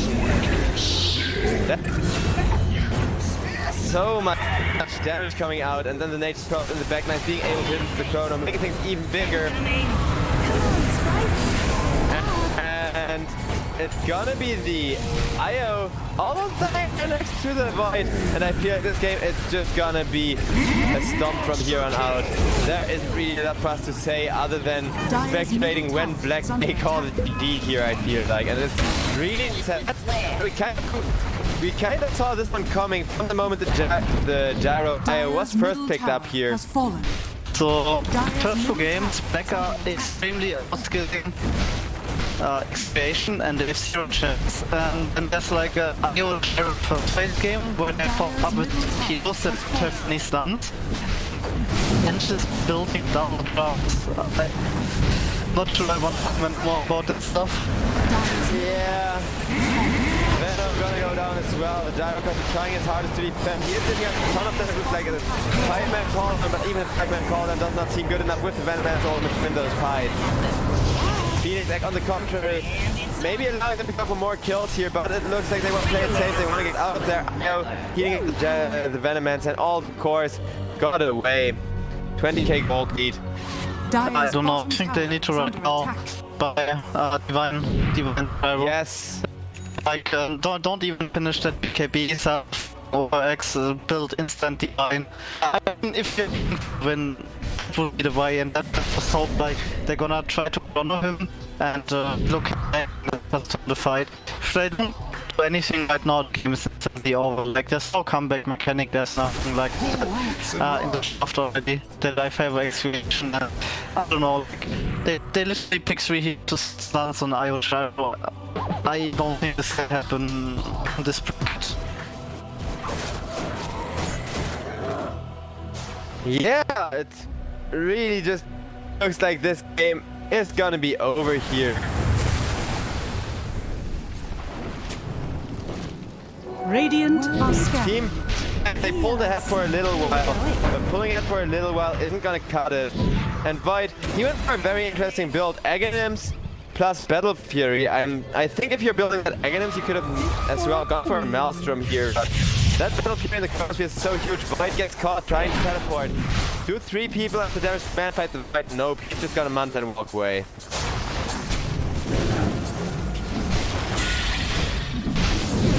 That's gonna be a dead man, so that's gonna be almost going down as well with the next time walk. And Enough Pain getting killed up by Raging Potato elsewhere just shows how one-sided this game is gonna be come out. Godlike streak for the Void, who's just gonna start hitting some racks while his team pushes in that middle lane. Yeah, but if I get the idea behind the double bounces, it's usually about worth to buy like a second recipe and like 6 charges. But since the drums only cost 1500 gold and recipes are 600, you might decide that the 1.8 mana region and the black 6 is worth enough for you like double drums, but I don't think chances is not maybe enough to do that, and you really need to have like a spell farming that uses some mana region if you wanna go for that build. Oh yeah, I do see. I mean, I do like the double drums actually myself. I just also don't any use here, and that's the thing. So I don't know. I mean, like, do like the position 3 Storm Spirit or something like that in your pubs, and I feel like it may actually have some sufficient win rate if you fall behind. Have like, what else are there just to the 3 that could possibly pull double drums? I want to try that build because there's so many positions where I think, okay, my team is not fighting with me, time to farm jungle and go 1v5. I feel like this build could very well be useful. I just don't know on which heroes really. Oh boy. Okay. That's gonna be a lasso instant kill. In comes the what? That was like a 20mm reload or something. And oh, it comes through with huge purpose. You're protecting not the Phoenix. Gyro IO did get out of there. They did reset 5 Gyro. He does not have that Divine. He went for the BKB finish, and with that you said that the game is instantly over. GG gets called before Gyro even gets actually BKB for the first time. Game number 5 hype. This final going off. They're just turning things upside down. And another thing is, I feel like Team Black, the first two games where they actually did stomp, where they actually did get a really good lead, they had their comfort picks. They had the heroes they spam, and without those heroes being picked up, without their favorite heroes.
team banned.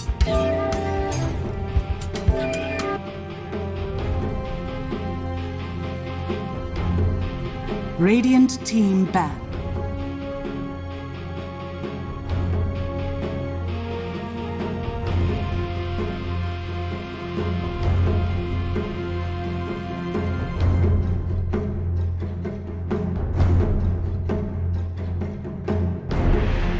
Seconds remaining. 5 seconds remaining. Dire team ban. Radiant team pick.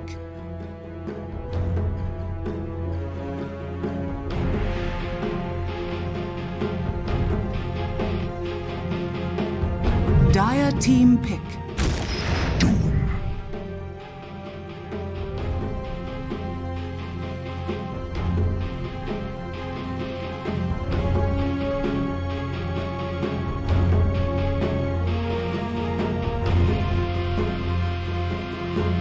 Seconds remaining. 5 seconds remaining.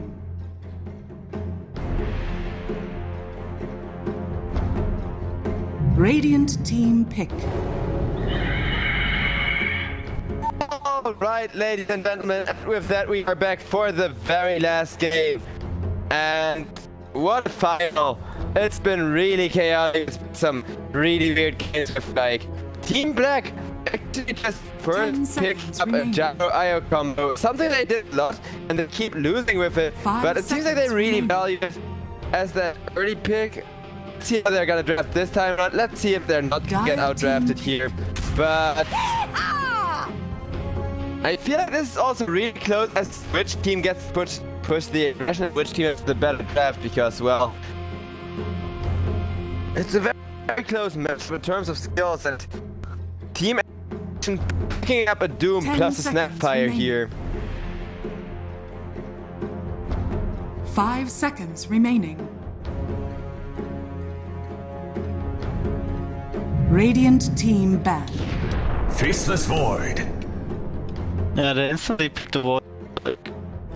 Phoenix Void's such a good opener, and I already have the Doom. You can hero pool for carries you can play is super limited, so I really like first facing the carry here, because I think there was only like Terror Blade and Void left or something like that. And Terror Blade, if you get Doom, Snapfire is all good.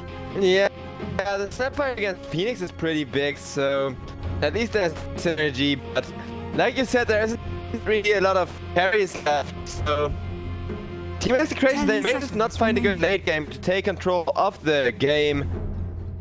5 seconds remaining. Radiant team ban.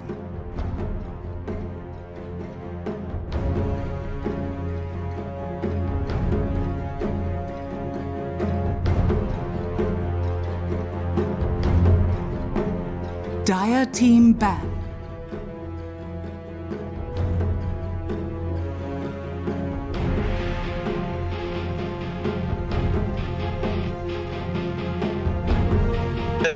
To ban one of the heroes that doesn't care too much about getting cornered, because you can just tank it up if you're fast enough.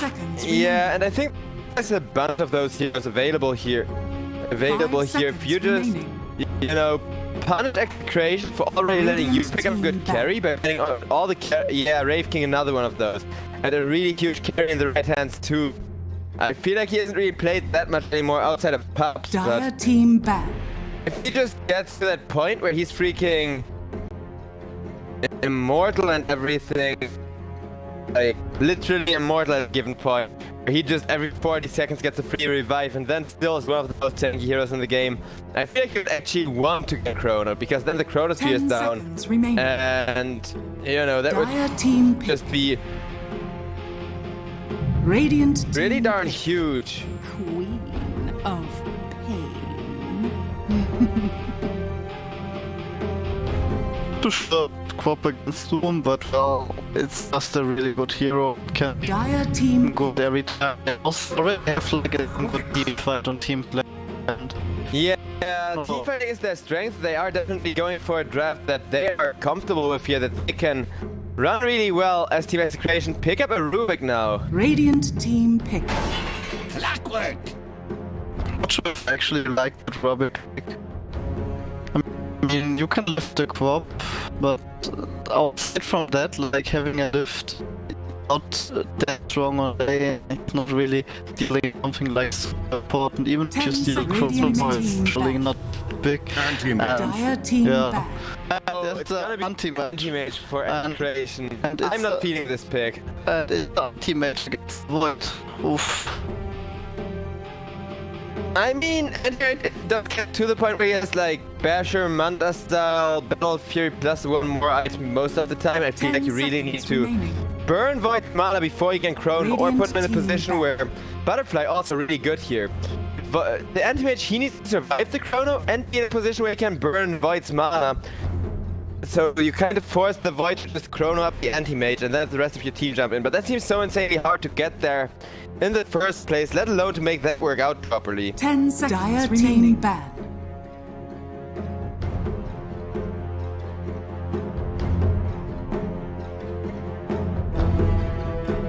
So, Shen is gonna be the last one here.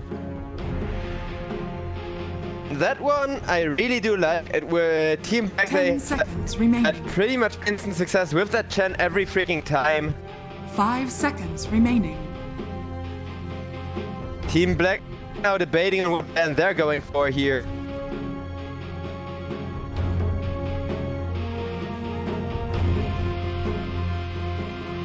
Radiant Let's team pick on Black as well.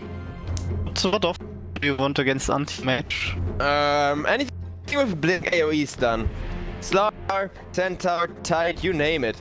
Tide's actually really good because he gets to shut down the anti-mage in the lane as well, but also gets off mana burn, so 10 not, seconds and that's the remaining. thing against anti-mage. All of those off-laners that become good against 5 the anti-mage in the seconds mid to remaining. late game are really not all that good against him right now, and I feel like that could just lead to a little bit of a problem here. The Band Elite Commander also one of the heroes can play against anti-match, so I guess this is like one of the most viable options left. Oh yeah, LC would actually be huge. I'm a big fan of LC getting picked up most of the time, but here I think maybe Magnus, X, Conquer, and Park are also viable options for offline right now. Maybe even Beastmaster, but Beastmaster kinda a lot less. I would love the Magnus. That, you said it and I'm immediately like, yes, please gimme. Magnus is so fun to see in action. He is such a good hero and insane. I don't know. I mean, everything about him here is really truly insane if you ask me.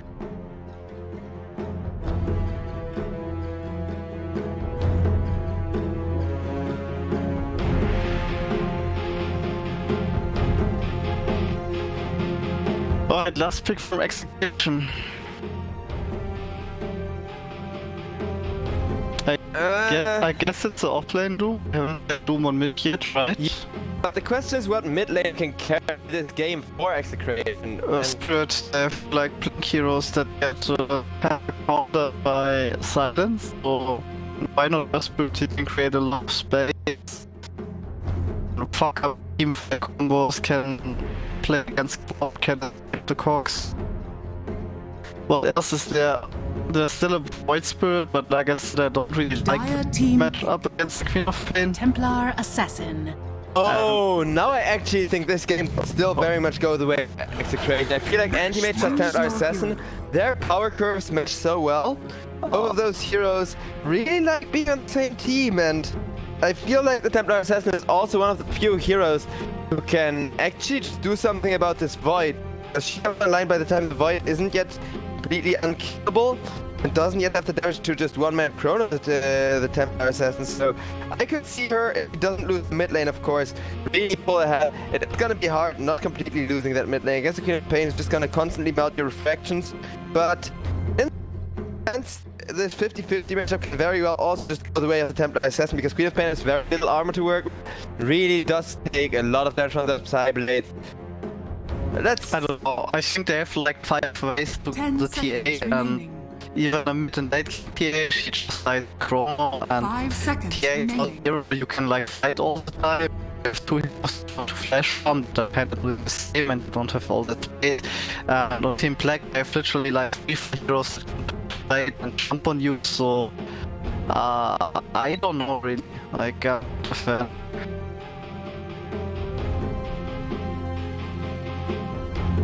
Well, we are gonna see how it all ends up panning out.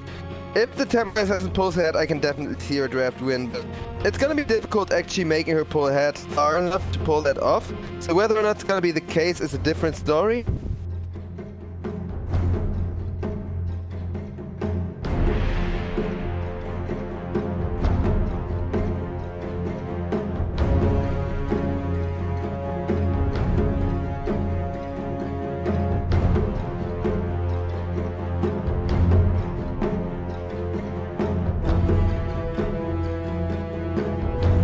I don't know, the hope is for the Doom to like really good booms on gain and face this sword, and then they suddenly chicken win fights with teammates and TA.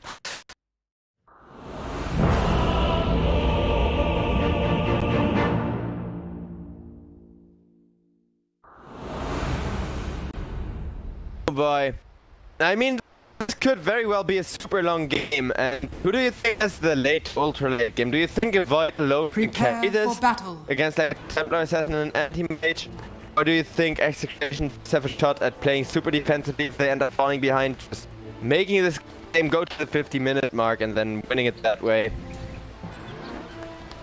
I mean, actually both teams get the same amount of farm as like for both teams ways to always win the game and come back, but I think it's way easier to play draft and to take control of the map early.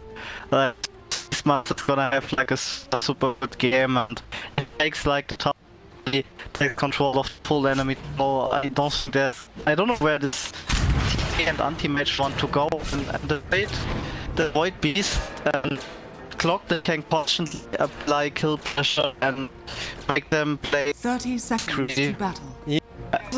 Saying something really interesting, Beastmaster and pressure, because I feel like his tower pressure as well could just lead to Execration getting punished if the Templar Assassin falls off. If the Templar Assassin isn't gonna be able to do the thing where she 2 or 3 shots people, isn't gonna go for a couple of early Roshan kills here.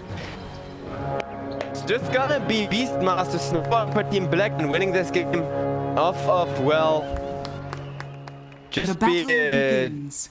being that huge poker alone.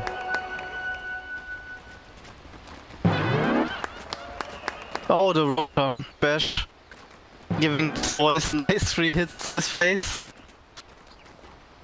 Oh, he might actually die on Void here. However, slow on Snapfire, another lift. And yes, no jump ready, but Well, High Ground fine. Mischance says he's gonna get away. And the lane stage is gonna start up. Let's see how well Ken can get a Templar Assassin too. yeah, so this is a lane swap. I really like that. You want this master against anti-mage, I guess. Yeah. With Anti-Mage, he may not be the strongest hero anymore. Everyone has figured out how to play against him and has strategy ready against him. But I feel like if Anti-Mage pulls ahead early, like really early, and snowballs, he can still play really well and just single-handedly win a game. But you kind of have to play him like a juggernaut, if you ask me, where you play from ahead, never from behind. You don't just wait, never like, you know, oh hey, I'm just a tiny bit ahead of the enemy carry, let me farm for another 20 minutes. That doesn't work anymore in the anti-mage. I feel like once you can fight, you really need to fight continuously with him. But then Zero can still be huge despite his relative win rate, and very few teams still picking him up a lot. Maybe we watch mid right now. I think still potential on the TA, but Snap is also going quite low, and Clock is using a battery assault on bot, but nothing happening much. Okay, mid kind of stabilized again.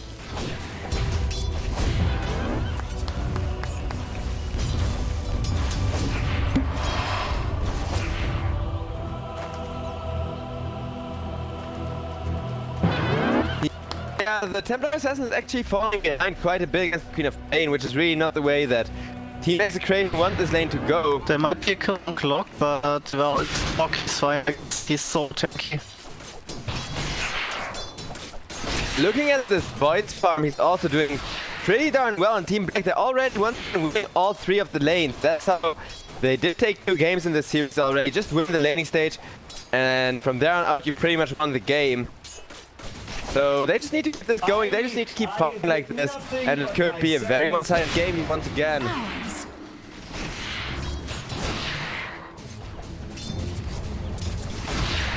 No.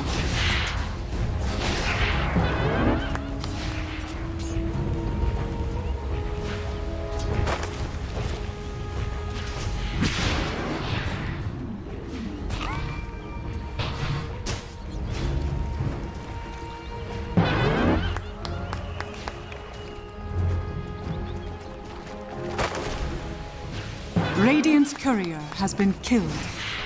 Clockwork.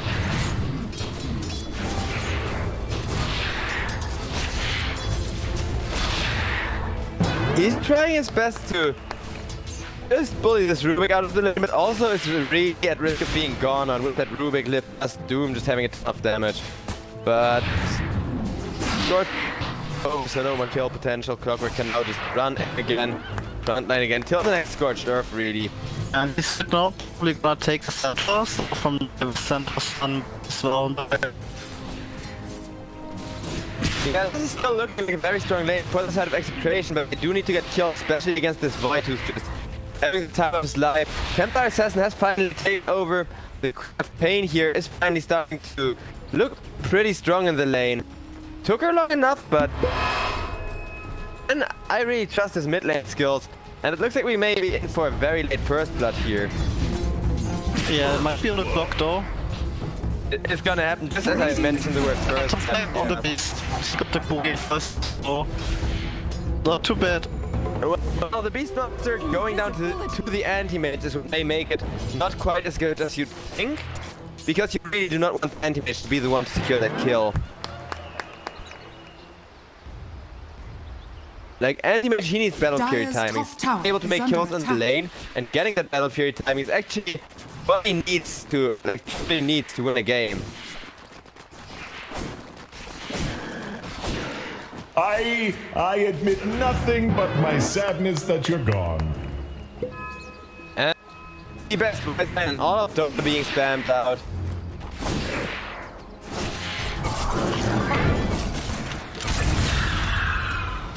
Damn, I'm good.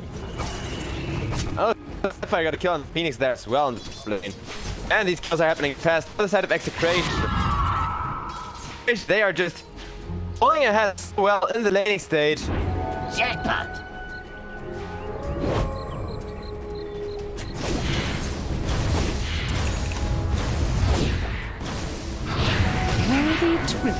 Switching over to the network. Doom obviously ahead because the money printing still matters, but the Void and Deathmage are both exactly where they want to be. This is gonna be a matchup between the carries that's real freaking close.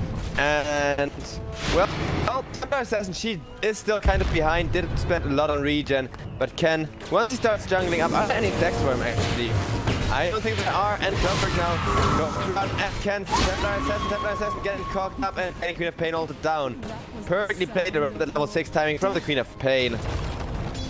Not even finishing the creep wave after she hits level 6 from that range creep, and then just immediately shooting at your victim when they least expect it. Nice return kill, much needed one for Team Black. Execration, yeah, they are winning this laning stage, but they do need to get the anti-mage and the Templar Assassin online, so if you kill off both of those heroes enough, it doesn't matter how far ahead they are.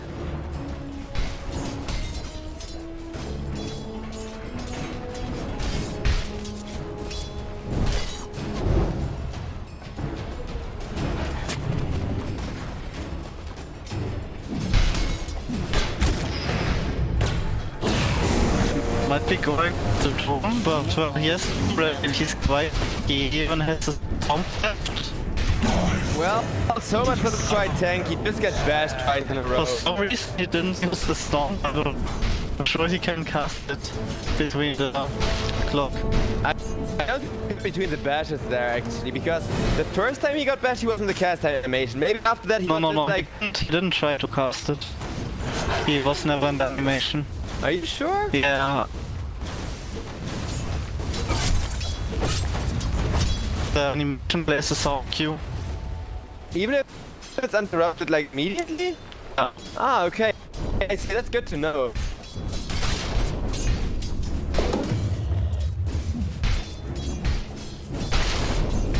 He does have the Doom available though. Maybe I forgot the end storm. That's also a serious possibility. I mean, it happens to the best of them. And the one thing that Team Execration usually do on Raging Potato Doom is pick that Wolf Aura early on and just use Wolf Aura to trade it with many carries. So that could actually just be the force of habit to him being used to being that passive Aura Doom. No, they actually get Chrono. Clock is running it.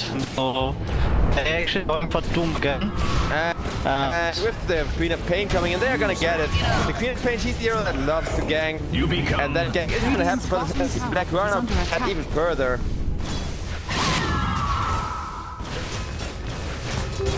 Invisibility. Radiant structures are fortified. Radiant's bottom tower is under attack.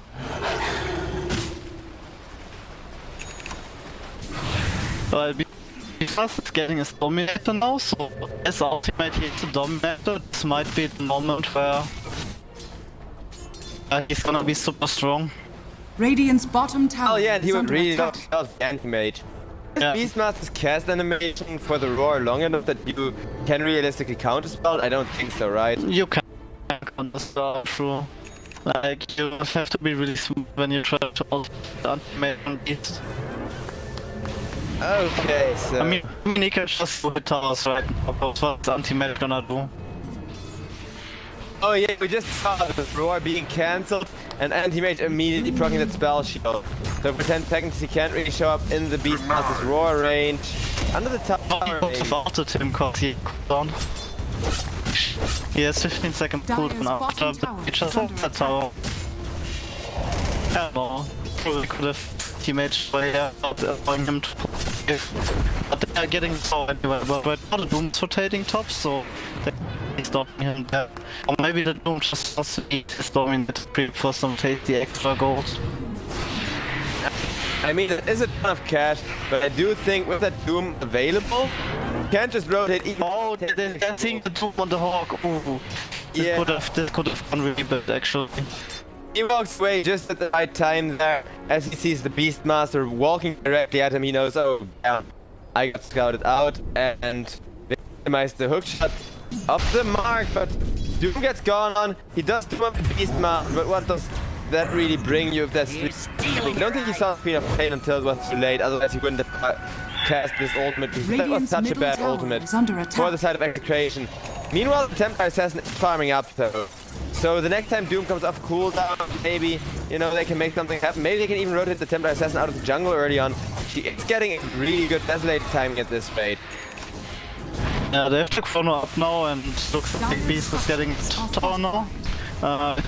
It would be really great for Black to actually take control of the enemy triangle to stop them from farming. Radiant's And middle tower it is looks under like not attack. getting damage on both the important tops, and they don't right now. Might actually just off this. It's gonna get caught. It's gonna get Saint stunned up, and the follow-up stun to the snap. That's exactly the kill they wanted. Templar Assassin could be going down for that one, but nope. Saint Blade says Clock is gonna be the one dying instead. That was really nice chase. The Phoenix didn't have those Oh, and yet. the Snapfire gloves are gonna snipe the Phoenix as well on the retreat. That's a double kill for the Snapfire and a really good teamfight turn out for the side of Execration, especially because this Templar Assassin, she is rich as hell. She's gonna go for that super early blink that allow her to fight with the team so that Anti-Mage gets farming space he needs, because this is gonna be a really bad battle period time for the Anti-Mage. Radiant structures are fortified. These are so creep and Oh, this is big. And they have the beat up as well, and there's the follow-up stun from the Beastmaster on the enemy too. Try to at least get him out, but on the Queen of Pain getting one kill, but not gonna no such luck. Instead, it's gonna be Raging Potato now getting killed off by the book as well. Yeah, that's sort of overextension there. I started really good for Execration, but they instantly had to throw it into the Dire's trash top bin again. tower is under attack. Well, Templar Assassin, do you think about going blink there before Dezo? I'm really against that. but a lot Dire's of players top do tower like it if is they under can just attack. get enough gold for that blink deck to make sense. It's really hard in this game to people if you're immobile, right? You're just gonna get controlled by all those heroes, and maybe that's the only way for her to kind of get like into a position where she might be able to deal damage. And Blink Dagger the farming speed because you get faster from right. Yeah, that's actually what I was gonna say. Like, I agree you need the blink deck in this game for sure. Oh, Ruben revealing his blink, and well, so kind of pain blink anyhow, and the Speed of Pain just reacting as quickly. But the thing is, I like the Desolator more because it gives you that farming speed, because it allows you to just insta kill jungle camps. But do you think the blink deck is enough to compensate for that? If you pick it up this early on, pretty much for free after the fight. I mean, they need to understand what they pick the TA translate into this game. So if they manage to have impact here with game choices, then it's probably drafting or can just not having enough heroes to come efficiently. Well, that's the hook shot on Doom. Doom gets caught. Beastmaster, they just want to prevent his ultimate from coming out, and they will. Rubik, he went for the steal on the Beastmaster, got 4 out of that one when he could have. The Phoenix is gonna go down. He's gonna go to play, by the way. But he could have had the Queen of Pain ultimate, but he used his ultimate and put it on cooldown. Otherwise, this would have been a free turn on for Execration. And those little mistakes are putting Black in charge of this game with the Void, having a Midas pretty well tagged, sitting on top of that work. Quite a Beastmaster attempt, even. the Phoenix actor. You can't deny, right? Yeah, I think it's really hard to do between the Snapfire hits though, because they hit the deck first a few times, like once or twice, and then rapid fire it down. You need 7 attacks to destroy it, and 2 attacks on. So you need to hit between 2 little shredder hits, pretty much. Do you think? Yeah, you could predict when they hit and just like time your attack. Like he had the chance to deny there. I was really surprised when he didn't even have to do it.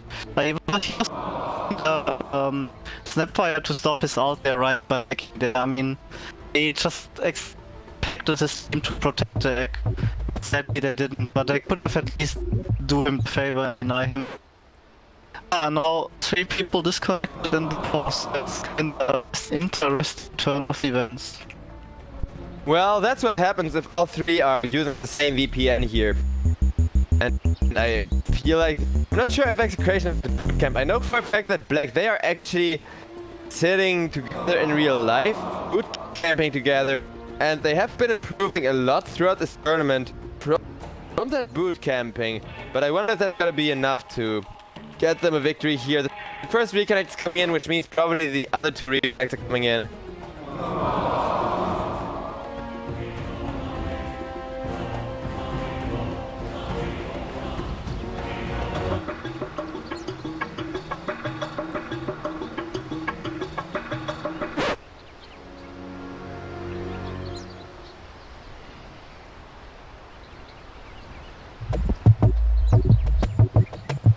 Well, let's take a look around the items if there's anything we missed, but Antimate going to have very poor battlefield timing, whereas the Void is going to have very good MKB timing. I'm not sure how good the MKB is in an anti-mage game, but against every other hero it's just 2. Okay, so they have Proto and they have Green Pain. Okay, so this is the time where they're under pressure, where they stop anti-mage from and get picked off something, get picked off the TA.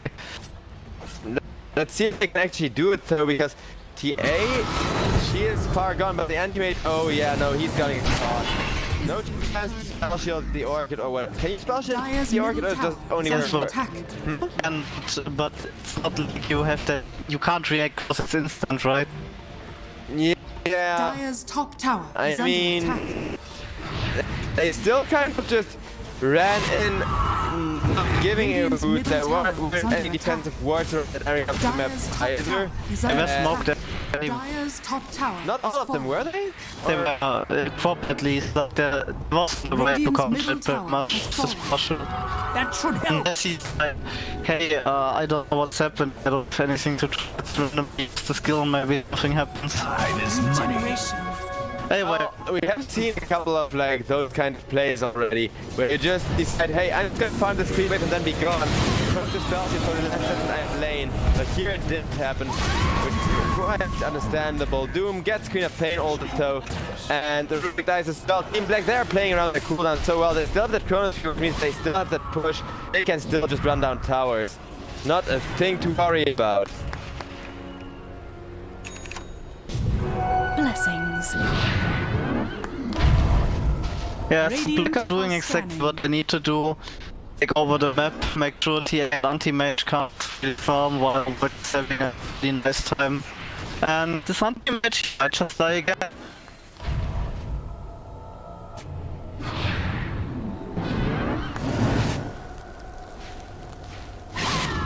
Yeah, but even if he does die, there are no ways to go. Like, he's kind of occupying trial area. Yeah, it's any build other than the Battle Fury that anyone could have gone for, because I think the Battle Fury is way too greedy. But that hero doesn't really have anything else he can build, does he? I mean, some builds in the past where people, Double where damage. people don't do this at all. He could instantly go something Yash into disassemble into hard Dota. Just keep. Oh, that I would have loved to see actually. Because I feel like this anti-mage, he has to farm, and then there's no space to farm as this Doom. Maybe Potato's gonna go down, and the Rubik as well, taking time to space. But if one of the anti-mages of Fury, you pick the wrong hero probably. Yeah, the only alternative was the PL, who I think would have actually been the better pick at hindsight. She does have that Desolator, but isn't even able to fight with her team, and that means the Roach is now getting taken by the side of Black, and there is no way to contest this Roach. This is just gonna be 3 Aegis. They might that ball into a Dagger Steal. Oh! Can they get the Dagger Steal time? Yes, they can! The Roach Asset will go down in favor of Team Execration, but they are gonna lose the Templar Assassin for it. I mean, in terms of gold, that was still very much worth it, but now Team Black, they can still fight. What did it have to die here? Oh, see that play on the Queen of Pain, Cookie into a Doom. Beautifully done. Yeah, but they've proven they might pay not for it. Yeah, I feel like had they done this with the carry alive, either the anti-mage being here and ready to fight, or the Templar Assassin being alive. Yeah, everyone is still up. I still have promo there. There should be more pressure now by Black. They don't have bottom tower ball, is they under don't have attack. Doom, they don't have any items to enable them to fight on their course. Anti-mage has the pressure. Anti-mage had like 17-30 Battle Fury. Honestly, that's timing I usually get in my pubs, so I don't think that Halos is having a good game here at all. He's now starting to catch up, but he needs to do a lot of catching up very quickly.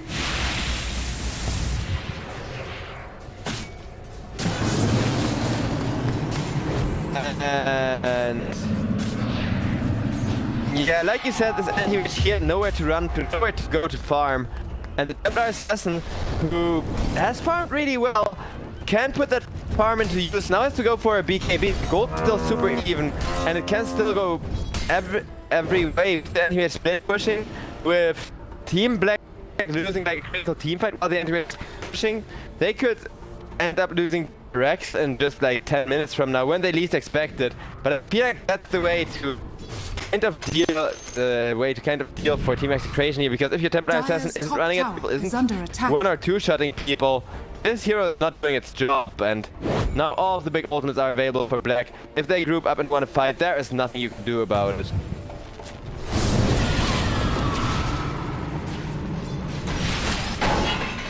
Yeah, like here on the two.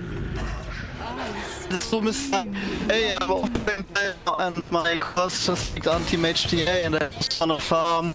I just wanna enemies and base and let's see if I get reached. The I don't know. worst part is, net worth-wise, it's working out here. So this Doom, just like you said, run in, feeding a bit and making space for his carries, seems to be working out. Now we got Templar Assassin against the Faceless Void. Faceless Void is gonna win that matchup. He has the Chronosphere available, so and in comes the Phoenix, in comes the Beast, as the Templar Assassin. The came into how the Templar got Chrono up there too, and yeah. Phoenix X now gets committed after the Chronosphere. One more hit and the Egg would have done it, but nope, instead the Egg goes up and the Anti-Mage, he made the mistake of being there looking for a mana void possibly, and They shouldn't base in buildings. point. They don't have Chrono.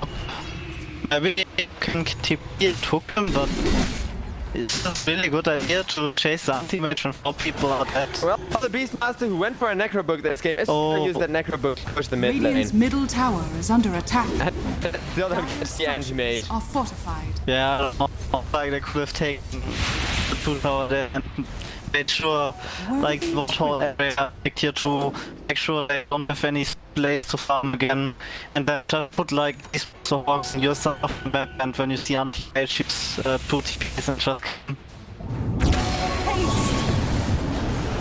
BD getting burned down as well. Only a 1k gold lead, so the thing is, Execration, they are still creating space by losing fight after fight after fight here. I just don't think that just creating space while the enemy team runs all over you every single time is going to be good enough, because they're eventually going to push enough towers that tier 3s, but Templar then cheaply forward, gets a kill on the clockwork, gets Beastmaster up there, and can't really defend herself, I feel like. Kent's gonna go down once again. 65 second death time. Imperius comes in, nice mana void on the Queen of Pain. It's going to make sure the gold is still, despite that huge Templar second kill, isn't gonna swing around that far. But Void, he does not care about being doomed up, and if the Void does not even care about being doomed up anymore. Oh man. And okay, they are burning all of the Void's mana here. Do they have the damage to actually kill him? I don't think so. Doom is just gonna go down. Snapfire would love to set up for a good kill on the Void with a stun or something. There is gonna be the cookie, but Void just time walks it off. Quop a bit really having opportunity to watch the turn. And Anti-mage, blink cooldown, match.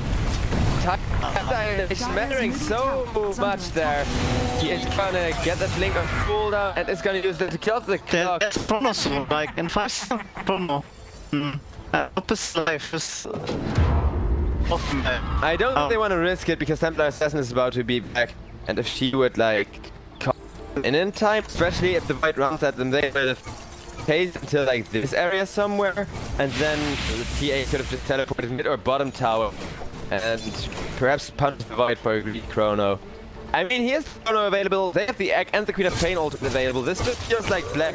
All they need to do is chill together, have a bit of a sesh, you know, smoke up, and run at their opponents again.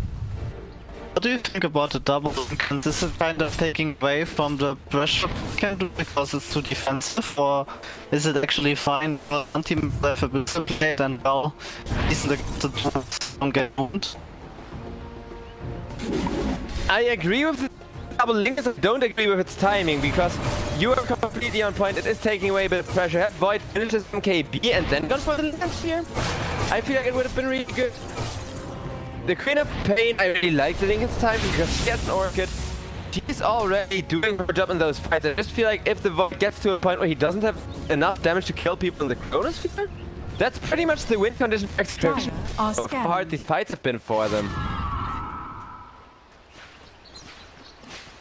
Dire's top tower is under attack. Looks like they're Radiant's forcing the bot tower is under now. attack.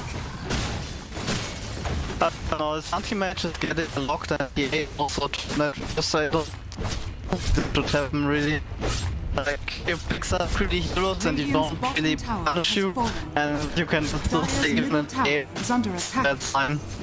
Still they have avoided this fit and Beatmaster out. They are never safe situation no matter how much they have. I was gonna say in the late game, it still feels like it's gonna matter about initiating. Now there's a smoke.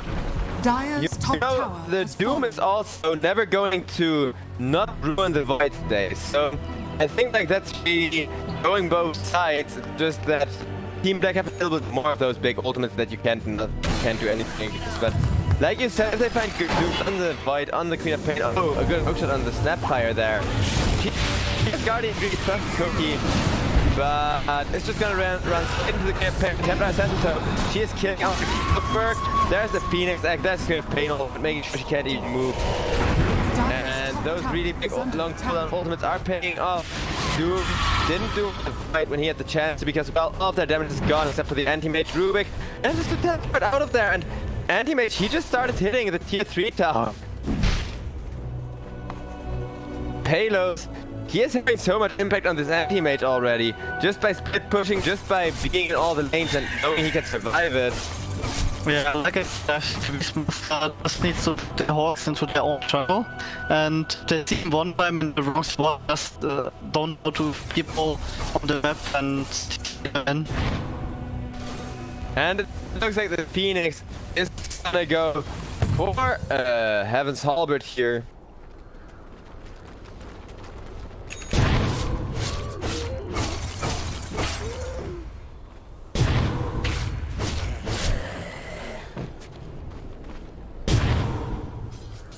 The Void almost got his MKB though. Cloak saving up for a forward step after going for a medallion. And the enemy, he just wants to get some more towers down. Because all of the gold lead that Black have, which is very, very little, is just tower gold. So if the enemy is able to split push, all of the teams are gonna get really rich, are gonna be able to get more items to win those team fights with. So the Templar Assassin, she isn't gonna keep scaling that much longer. She now has that 10-second BKB available. You only got one shot at that. The Roach is gonna be up in 13 seconds though, and with Templar Assassin, could actually go for Execration a lot faster than to Team Black. Although Team Black do have a stronger team fight, so fight around the Roach pit would be devastating, and then that's why they're looking for a smoke pickup as well on part.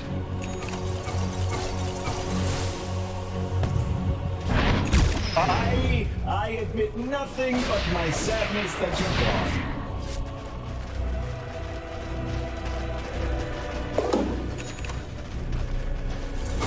Oh, there's a fine prey convoy, that's all the really needs against anti-mage. But he already dismounted, so not sure. Well, that's gotta be the Roche contested by the side of Team Black, who know full well they have cross with it. They should just be able to fight around this Roche pit, even with the attempt being scouted out immediate. And look at how quickly this Roche is still gonna go down, showing that, I mean, she should still have the faster Roche kill, but both teams just have an insane Roche potential. The Snapfire gloves are fighting in, and Snapfire thankfully managed to run out of there just in time for being caught. Halos, he is gonna resume his tireless work on the top lane. It's time for more Red Dota.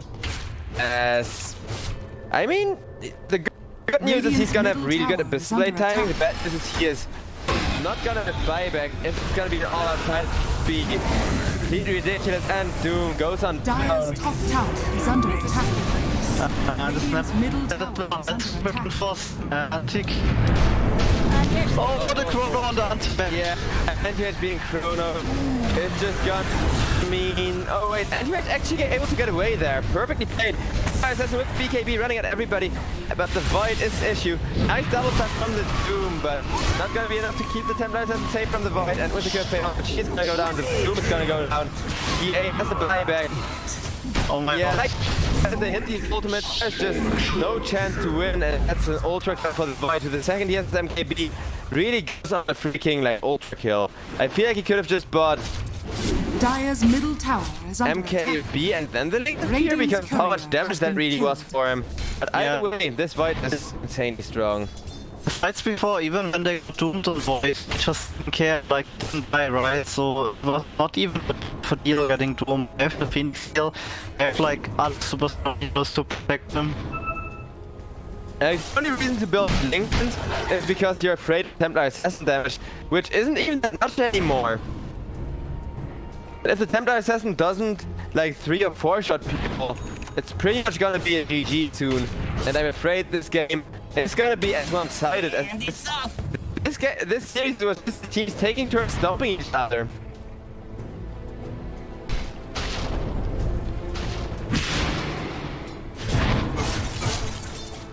And Anti-Mage with that Mind Break of his own is gonna try running at the Peter Pain. He does have a mana void ready, not getting a single bash. Wait, yeah, what the hell? That was like 12 hits, no bash.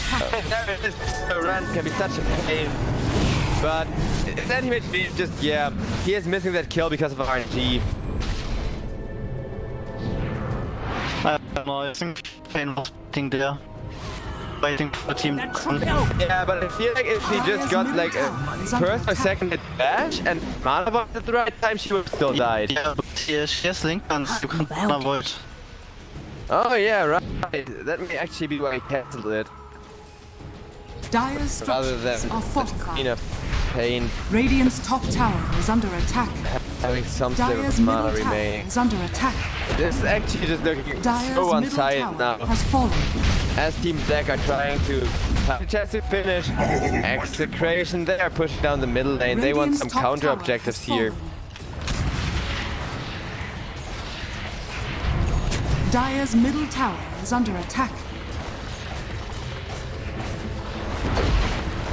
What's the wrong illusion? Sadness that you're gone. Dyer's middle tower is under attack. That's actually huge. Radiant's top tower But is still, under there's the attack. Ace now, and the Beastmaster push.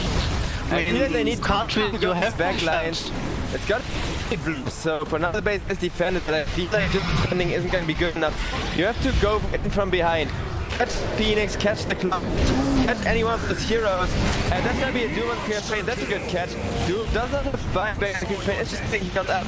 Ken puts in dishing out damage to everyone, but the damage is split. He needs to actually be able to go. Oh, look at those Silence bouncing now, and the cookie. That could be the turnaround here. The Phoenix egg, not quite so as Vertas is trying to go for the void instead. That's a mistake. He should have been hitting the egg and could have been one team fight. Now Tempest is gonna be forced to back for sure because this push is just gonna be too hard. Or maybe not. But TA, yeah, she has to buy back.